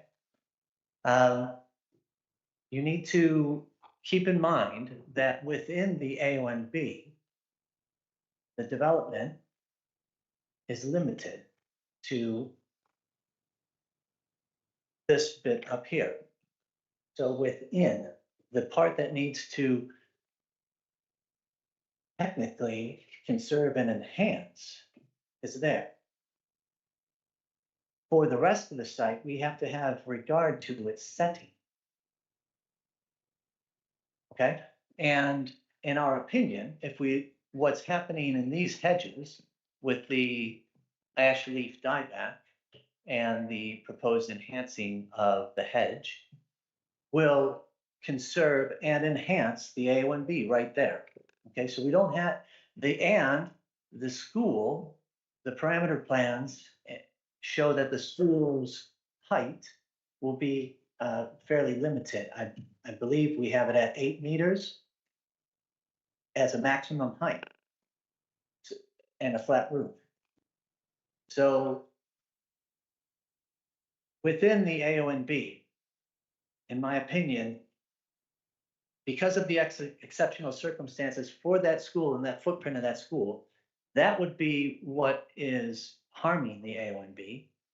But in the exceptional circumstances of needing a school, which was considered through the neighborhood plan, I would agree that that exceptional circumstance is met. And then with regard to the setting of the AONB, we also have the AONB that loops around down at the bottom there. And so the informal space down here and the biodiversity net gain and the nature enhancements we have going on down there that's the second aspect of the AONB is the flora and fauna. And that in itself also enhances the AONB because it's right next door to it. It's immediately on the boundary. In which case, when you're looking at it from the landscape distance, you won't be able, there's no line that's drawn, you won't see where the AONB starts or stops in that little corner with the attenuation bonds. So, in my opinion, excuse me, sir. In my opinion, the proposal would conserve and enhance the AONB, which therein, if it's conserving and enhancing, then it's furthering the designation of the AONB, which was for its landscape beauty, as well as the flora and fauna.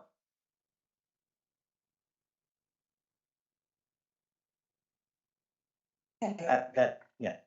Thank you. Are you happy with the answer, councillor? Can I come back on? One point? The northern bit was in the air. Yeah.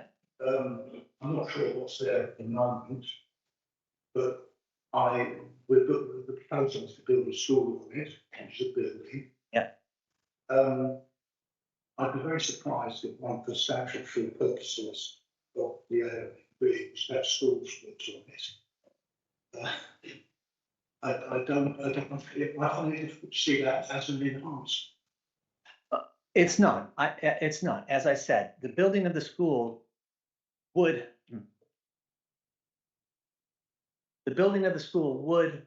harm the AONB in and of itself. And so through the neighborhood plan, the examiner, and my considerations as well separately, when you look at the need for a school site in Blandford, there is an exceptional circumstance, and that exceptional circumstance thereby allows you to have some development in the AONB if there are exceptional circumstances, which I believe there are. As was demonstrated by the examiner of the neighborhood plan, who has the land allocated for school site. Is that clear? So it's not only my opinion, but it was put in the neighborhood plan and was examined by the PINS, the planning inspectorate. And they themselves considered that there were exceptional circumstances. Okay, thank you for that Councillor, clarification. I'm sorry. Councillor Heaton. But a neighbourhood plan written before we have this duty. Oh, yes, oh, yes. But the test of exceptional circumstances doesn't go away. Oh. The test of exceptional circumstances doesn't go away. And as in my opinion, the need for a school as set out in the neighborhood plan and from speaking to my colleagues in education, it's still demonstrated that there are exceptional circumstances here in Blandford to need that school site. Does that make sense? I mean, I hope that makes sense. Heatley? I'm still confused, but let's not go further down. Speaking of Okay, well, one other, sorry, just, I'll reiterate the point about conserving and enhancing the AOMB with the management of the ash trees as well as the other features. That weighs into the balance on landscape issues with the AOMB. And, okay. Okay, thank you. Any other questions? Councillor Fry. Good morning, Councillor. My Dorchester West, I did the site visit. I've read all the papers. The question now, and this is, I appreciate a subjective question. The AOMB is set up there around Letting Park with the area in white. It's clearly left out. Do you know why that might be done? Why people making those decisions left that as such? I'm sorry, could you repeat that, please? Why is the area in white around Letting Park not in the AOMB? Was there previous thinking about what might happen to that land, or why was it not AOMB?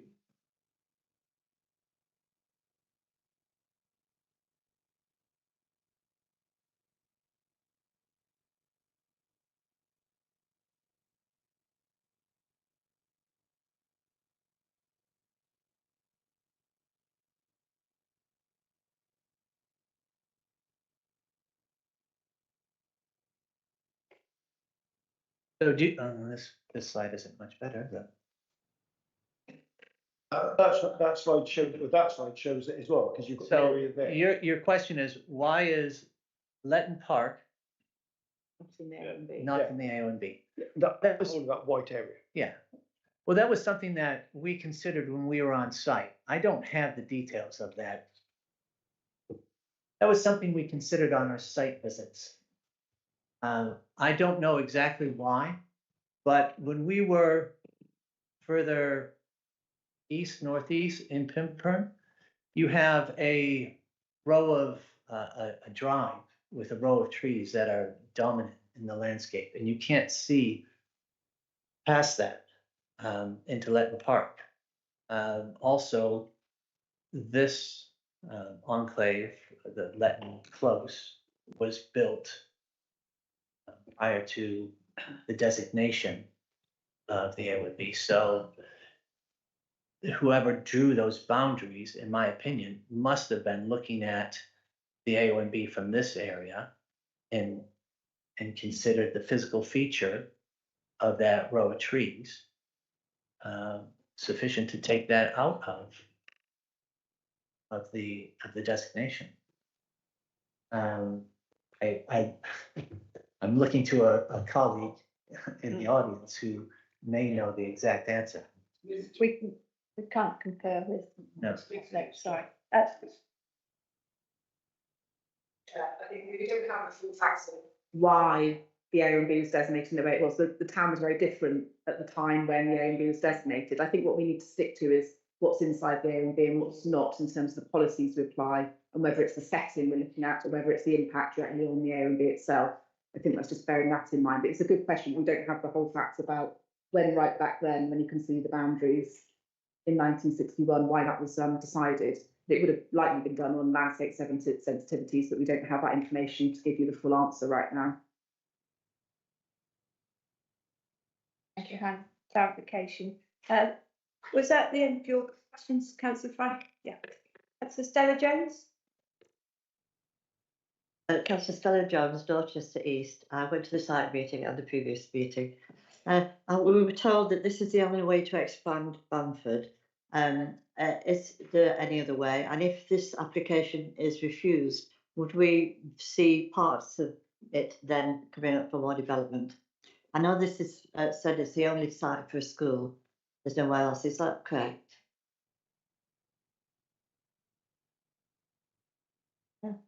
Yes, Hannah, go ahead. Thank you for the question. The town is fairly constrained. So as we've heard from the neighbourhood plan group in Blandford, the section that's within Blandford is the last large area that's available that isn't either in the floodplains. It's very sensitive along the Sour Meadows. We recently just had an appeal dismissed there because the sensitivities there, so it's unlikely something would be acceptable there. We can't say what will happen in the future, but at this point in time. And then again, if you look around the other areas, they're actually fully within the A1B. So it is a fair point to say that there's limited opportunity for other sites of this scale around the town. That doesn't mean then that other sites would be have to be permitted. They'd be judged on their own merits, depending on their sensitivities and constraints. But it is a valid point to look at in terms of where the town can expand, as this being the last option at this point in time that we could clearly see for its expansion. And the site for the school where it's proposed is the only place possible? School, I'm not aware of any alternative school site, and this is why it is allocated in the neighbourhood plan for Blandford for the site to be there. And there is, some comments about when it will come forward, but if you don't have a site for it, it can't come forward when it's required in the future. Application. Councillor Carol Jones. Carol Jones, Mr Newton. Yes, I went to the site visit and was part of the last meeting. David White mentioned the possibility of a GP surgery on the site. Would that be around the school site, do you know? I mean, is that something that if we pass, we can condition at all that we really follow every possible chance to get a GP surgery? There are huge constraints with the current Blandford surgery. I was just wondering how far down that you need to go.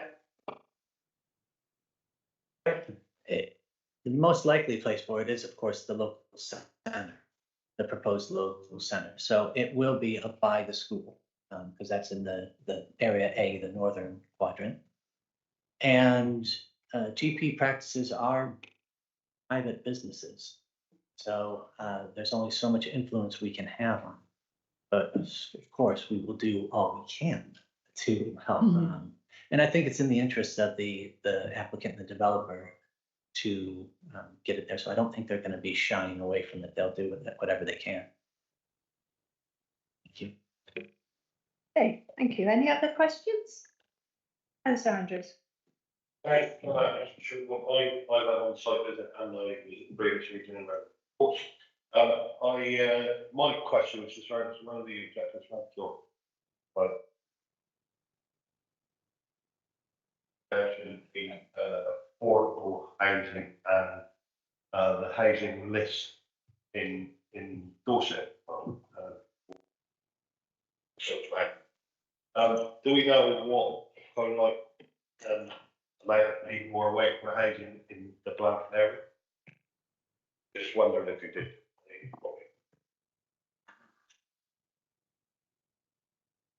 Unfortunately, Chair, I don't have that aggregated. I just know there's a need. Okay, sorry, we don't have that information at the moment, but we do know there is a need. Any other questions? Councillor Fry. Yeah, thank you. Clearly, this application causes some conflict in our minds and all the people in this room. Going against the people in the plan that's supported by the Blandford plan. Tell me what the balance, the weight we should give to the Pimburn plan, please? Because I am uncomfortable with that, but then sometimes government policies are not actually helping us.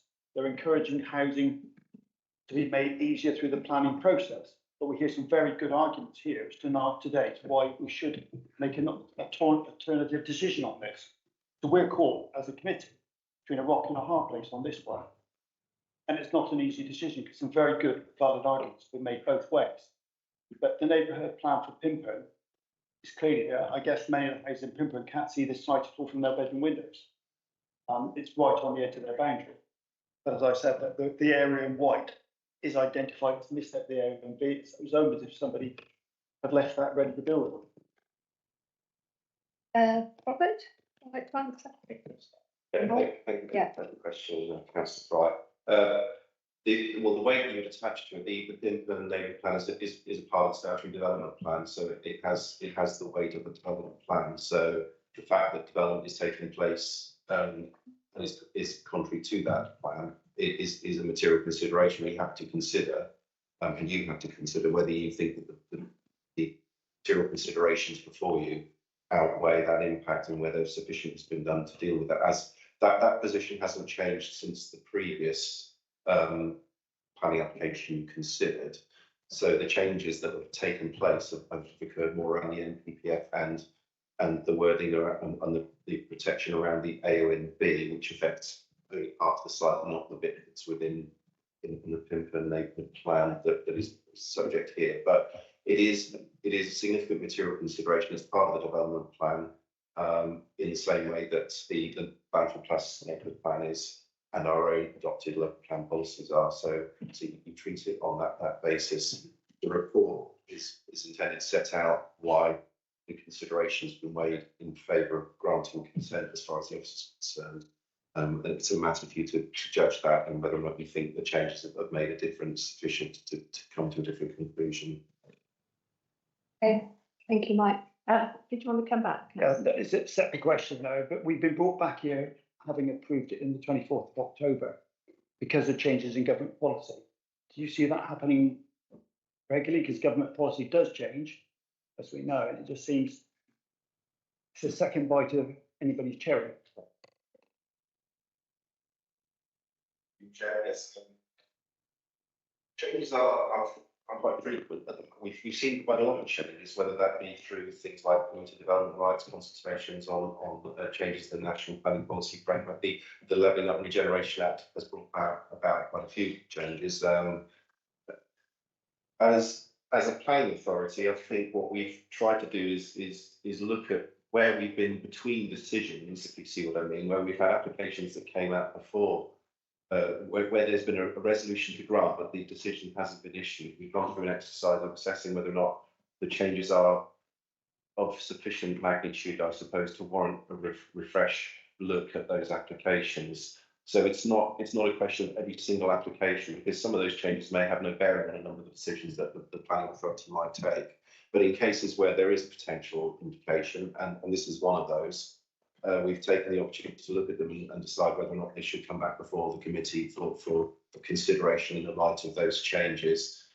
Inevitably, that will happen as we carry on through changes. I mean, it's a flexible world as far as planning is concerned, and it's complex. And inevitably, there are changes in national policy that we have to reflect on. And those can have a bearing potentially on the weight that we might attach to our own local plan adopted policies. And that's the judgment that has to be reached in situations like this, whether something needs to come back for reconsideration, or whether in fact it's something that doesn't really have a bearing on it. But I think the advice here is that there are material changes that have occurred. We want members to be aware of that and to bear those in mind when considering the application. Thank you, Mike. Councillor Foster, Kerry. Have we moved? Sorry, I haven't got a. Have you a question? Or? No question. I would like to be comments. So we'll move this into debate now. I've just had some information on the housing need for Blandford, if it's helpful. Okay. Our housing manager just looked it up for me, and there's 259 households with an active application that have declared a connection to the Blandford area, and this would include Blandford St Mary. And in total, there's 5,694 total active applications for the council seeking affordable housing. Yeah, thank you for that information. Councillor Pottinger. Thank you, Chairman. Councillor Van Waterbury Gillingham. I did not attend the 24th of October Plan Committee when committee resolved to approve the development, but I attended the site visit and I have read all the background information and officer's recommendations. So, as we're all aware, we're being asked to rehear the proposal because of changes to the material plan considerations, the revised version of NPPF, the HDT figures, and the PPG, also the amounts to statutory duty for AONB. And I particularly, as my colleague here, note the new duty to attach greater weight to the purpose of ensuring and enhancing all aspects of the national landscape, which come into force. Personally, I welcome the reduction of the 5-year housing land supply to the new target 4 years, and the removal of the tilted balance, which hung over so many of our planning decisions in recent years. And I suspect that we've far exceeded the development numbers expected of us. So we're now in a position to truly look at the benefits or otherwise of each application.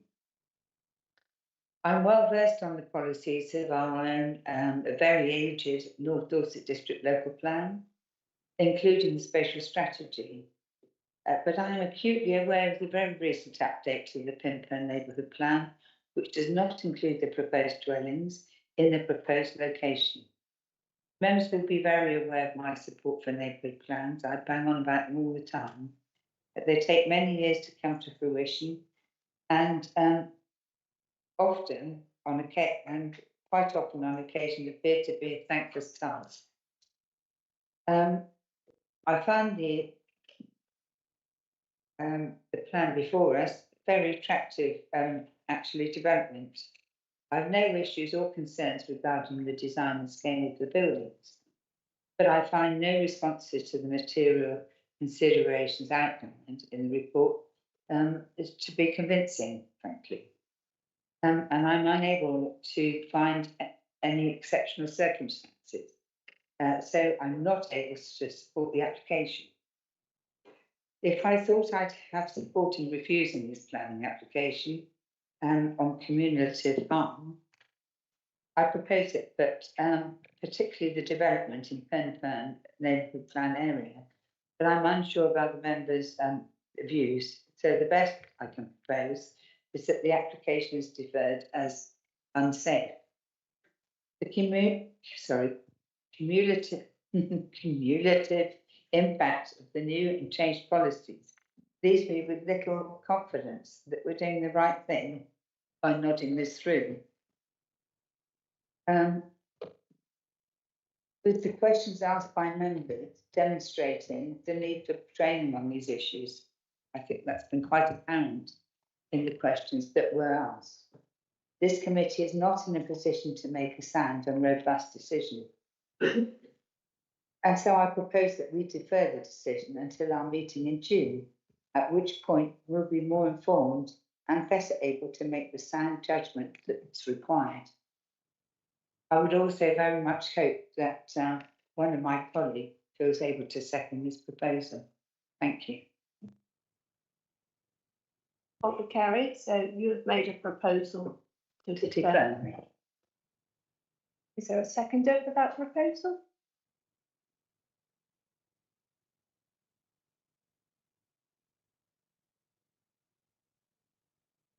Are there any other comments to make from anyone?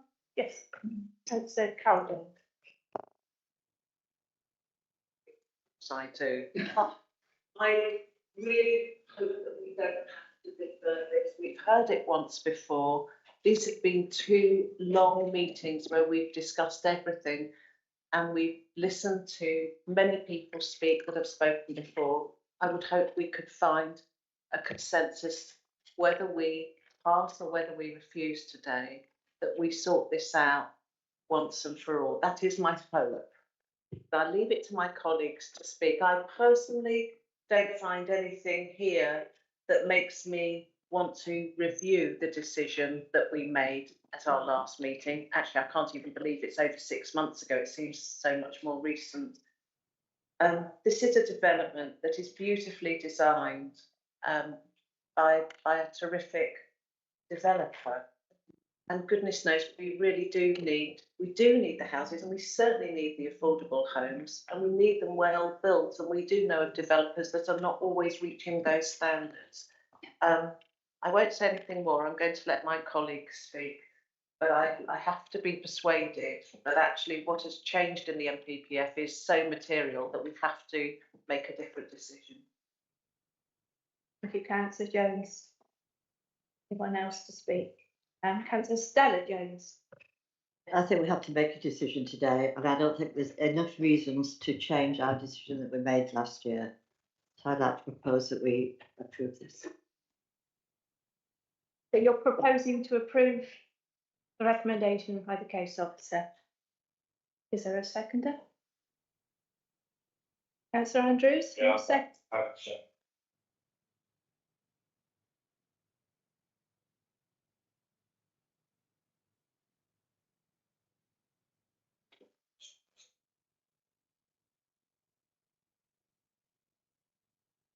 Are there any other comments? Councillor Heatley? Thank you, Chair.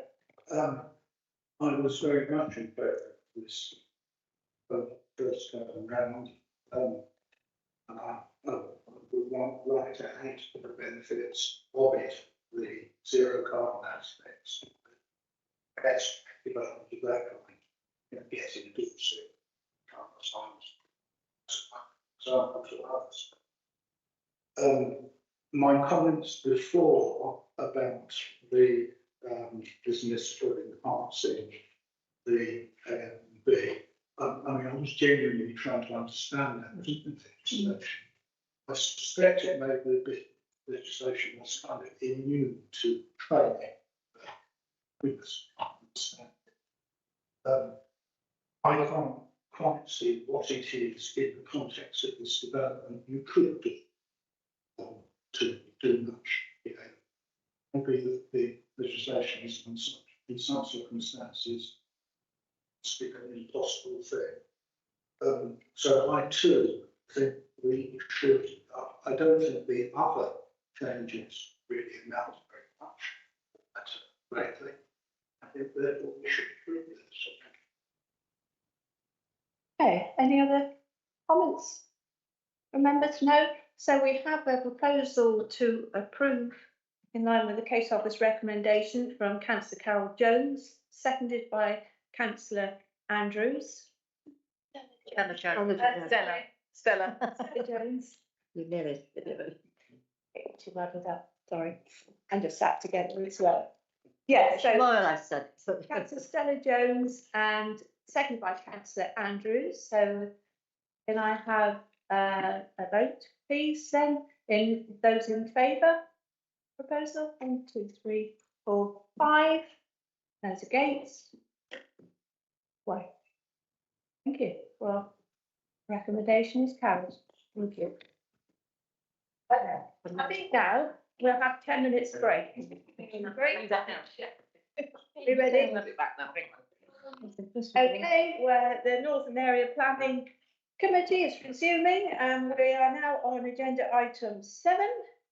Which is FUL 2024-00163, land adjacent Pindle Hinton Enterprise Park, Church Hill, Pindle Hinton. There's a 1-year retention of a Gypsy and Traveller Transit Site 25 number caravans between the 1st of April and the 30th of September 24. And our presenting officer is Kaz Warman. Thank you, Chair. The application is brought to committee today as the application site is on Dorset Council owned land. I circulated an officer update prior to the meeting, which I will quickly summarise now for clarity. So point number 1 is that there is an error in the report at paragraph 9.0 on page 108, where I refer to Puddle Town Parish Council, whereas it should read Piddle Valley Parish Council. Apologies for that mistake. Number 2 is following the issue of the agenda and the officer report, the ward member for this application requested the details of the management plan, which was previously in the 2014 planning condition regarding ongoing management of the site and security arrangements, was updated and made available as part of the application. This was subsequently carried out, and an updated 2024 April version of the management plan has been published on the website on the application. Both the ward member and the parish council, following the publication of that updated management plan, have clarified to us that they are happy with the details as set out in the 2024 updated management plan with regards to security and management and ongoing maintenance of the site. Point number 3 is following the issuing of the agenda and the officer report, a further representation was received from Brian Twigg, the planning agent to the objectors to the scheme, who is registered to speak to this item later today. This representation points out that the red line on the submitted plan does not include the roadway to the west of the site. The applicant does not own this roadway, but does have the right to use the roadway with or without vehicles at all times, which has been confirmed to us by the title deeds which we have seen. The roadway is already in use for accessing the application site and has been used for many years. In addition, the site is also technically accessible from the highway at the lower end of the site within the red line plan, has been submitted and considered as part of the application. The representation also raised further concerns with regards to serving of notices on the relevant landowners of the application site. The application has sent the required notices to the owners of the relevant land, and sufficient time was allowed for these owners to submit further representation should they wish. The council has been provided with copies of these letters and notices. I have now redacted those and put them onto the application site so they can be seen as part of the application. Officers are satisfied that the correct notices have been served on the correct people in the correct manner.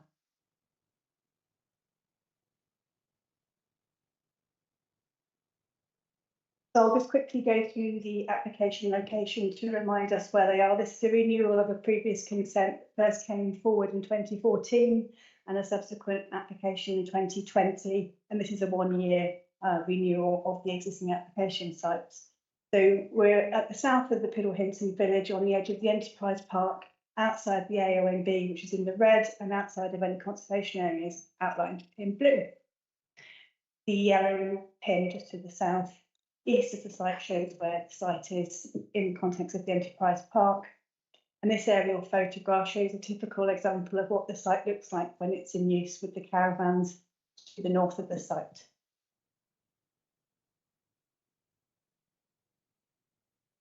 This is a red line plan that's been referred to from the objector, and it doesn't include that track that is used to go to the north of the site. It does meet up the south of the site and the highway. So a Dorset-wide Ipswich Traveller Site Allocation Joint Development Plan document has been prepared and is part of the ongoing work towards the Dorset Local Plan. It's referred to the GTAA as in the report. And this document recognises that there is a continual local need for provision of a transit site in the Dorset Council area. The site has been habitually used as a transit site since the last application in 2020. And the records of the site demonstrates the ongoing need for such a facility to be provided in the Dorset Council area. We need to remember that Section 62 notices cannot be served unless there is a transit site available in the area. With regards to landscape, due to the relatively small and transitory nature of the site outside any designated settlement boundary and in the context of the existing Enterprise Park, the location of the site is considered to be acceptable both in spatial strategy and from landscape points of view. Therefore, the ongoing need to provide a transit site is considered to be justified in going forward, acceptable in principle. With regards to visual impacts, it's read in the conjunction of the Enterprise Park, caravans being sited between the existing vegetation when the site is in use. No hard tracks or surfacing is required or proposed, and firming up of planting on the eastern boundary forms part of the approved biodiversity plan, which would be secured by a condition. With regards to nutrient neutrality, the site is within the Poole Harbour hydrological catchments. The applicant has ensured that foul waste from the site would be taken to a waste treatment works outside of the Poole Harbour catchment. A method statement from the waste disposal company has been provided, which outlines the collection of waste disposal and describes in detail how drivers and operators would be made aware of the site-specific arrangements via toolbox talks and briefing meetings to ensure that waste is dealt with in accordance with the agreed methodology. As a temporary commission, this arrangement is considered to be acceptable, and naturally I'm going to have no objections on this basis.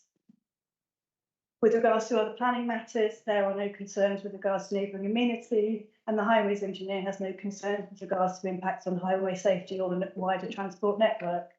The site is not within an area mapped at risk of surface water flooding nor groundwater flood emergence. Therefore, the application is recommended for approval subject to the conditions outlined in the officer report. Okay, thank you, Cass. Councillor Fry. Yeah, thank you. I've asked the question before earlier, but just for public record, why have we only got a 1 year consent now rather than 3 or 4 years? It just seems to be a waste of time, waste of your time, and you've got other things to do, and could actually be approved for the duration.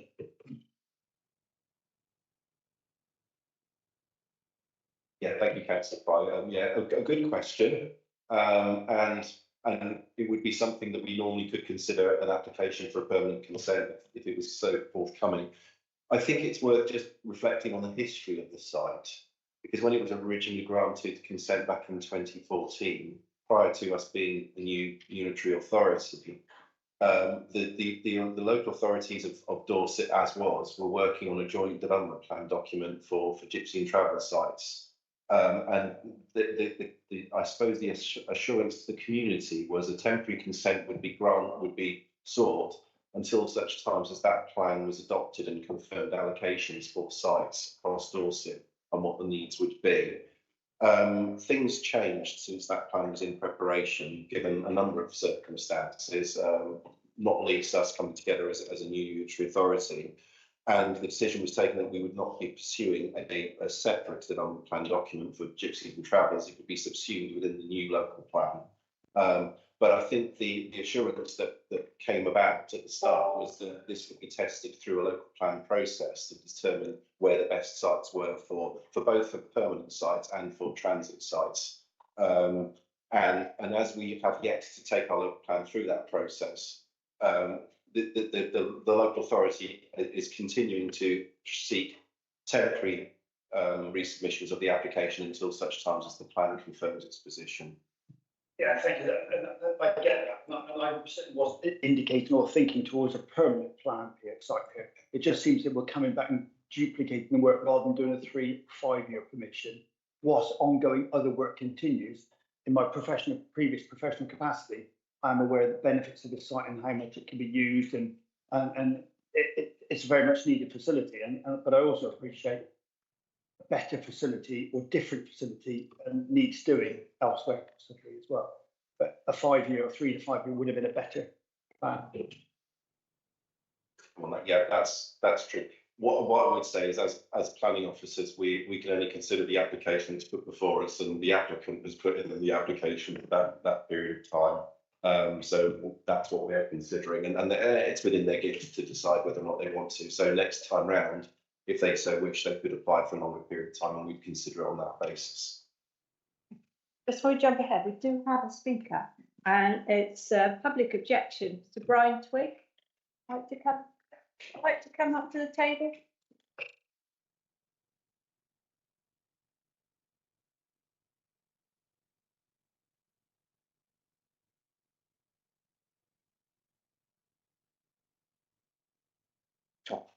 Thank you.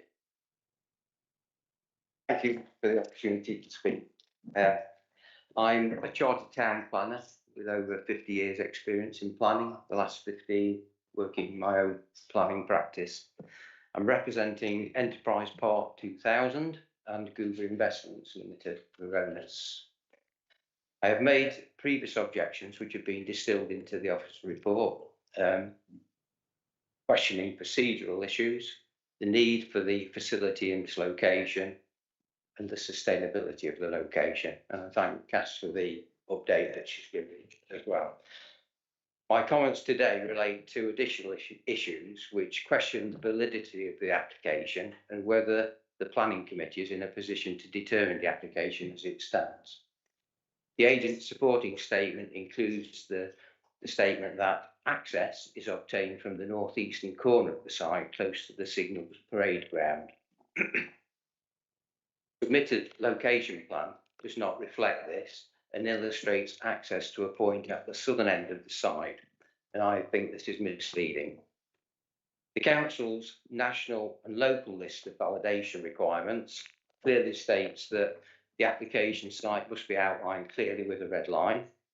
The red line must include all the land necessary to carry out the proposed development, including land required for access to the site.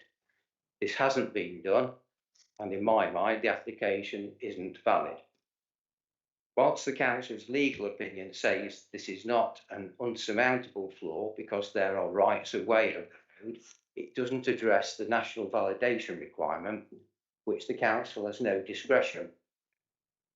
Furthermore, the application form requires the applicant or agent to certify that the requisite notice has been given to everyone else who, on the day 21 days before the date of this application, was the owner and or agricultural tenant of any part of the land to which the application relates.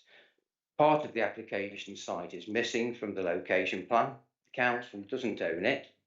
And are they sure as applicants that there are no other owners who need to have been notified because of this submission? If the southern access is proposed, it raises new issues. Are highways happy? And given the nature of the access, I doubt it. Second. Have the implications on biodiversity been assessed? Seconds, Mr Twig. Thank you. Have the implications on biodiversity been assessed from the movement of vehicles and caravans across the semi-wild site instead of the road being assessed if the southern access is proposed? Just want to close by saying probity and transparency are key, particularly where the council is both applicant and decision maker. 3 minutes. The access arrangements are You've got 3 misleading, minutes, in my view. Mr Twig. Sorry? 3 minutes. All right. Thank you. Do you want to answer any of the comments? I think I've already covered the advice that I clarified in the cover note with regards to the red line and the access. We don't think that it is a conclusion to the discussion of the application today. There is a right of access in the way that it's currently used. The application statement from the applicant outlines how the application site is currently assessed, and so it's clear to the owners and interested parties of the site how that access is and continues to be used. Advice from the legal department is that it does not make the decision and the application before you today about. Thank you for that clarification. Members, any questions? Any further questions? Councillor Cook. Thank you, Chairman. Just one on the assessment of the highways that the highways made. Was that made on the southern entrance or was that made on the northeast entrance to the site? It would have been made on the basis of where the access point meets the highway. The rest of the internal site within the enterprise park is not part of the adopted highway, so the highways officer specifically had no comments on what goes on within the enterprise park, but has no objections to the point of access between the highway and the access into the enterprise park. Good. Any other questions? Okay. Then we'll go into debate then.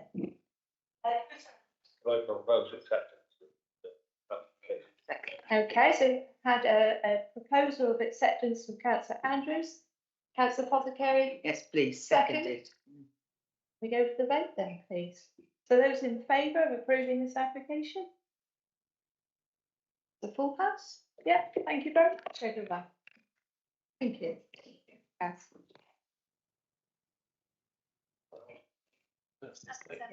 So just moving on, haven't quite finished. Number 8 on the agenda, urgent items. Line exempt business, no exempt business item scheduled for this meeting. So That brings us to the end of our agenda today. So may I take this opportunity to thank you all for being members of this committee. It's been a real pleasure working with you on both sides, to tell you the truth. And I wish you all the best for whatever you're doing post 2nd of May. And I'd also like to thank our officers for their commitment and support throughout over this past year. It's been brilliant. So thank you very much and hope to see you again. Okay, well done everyone. Thank you very much. That's the end of this meeting.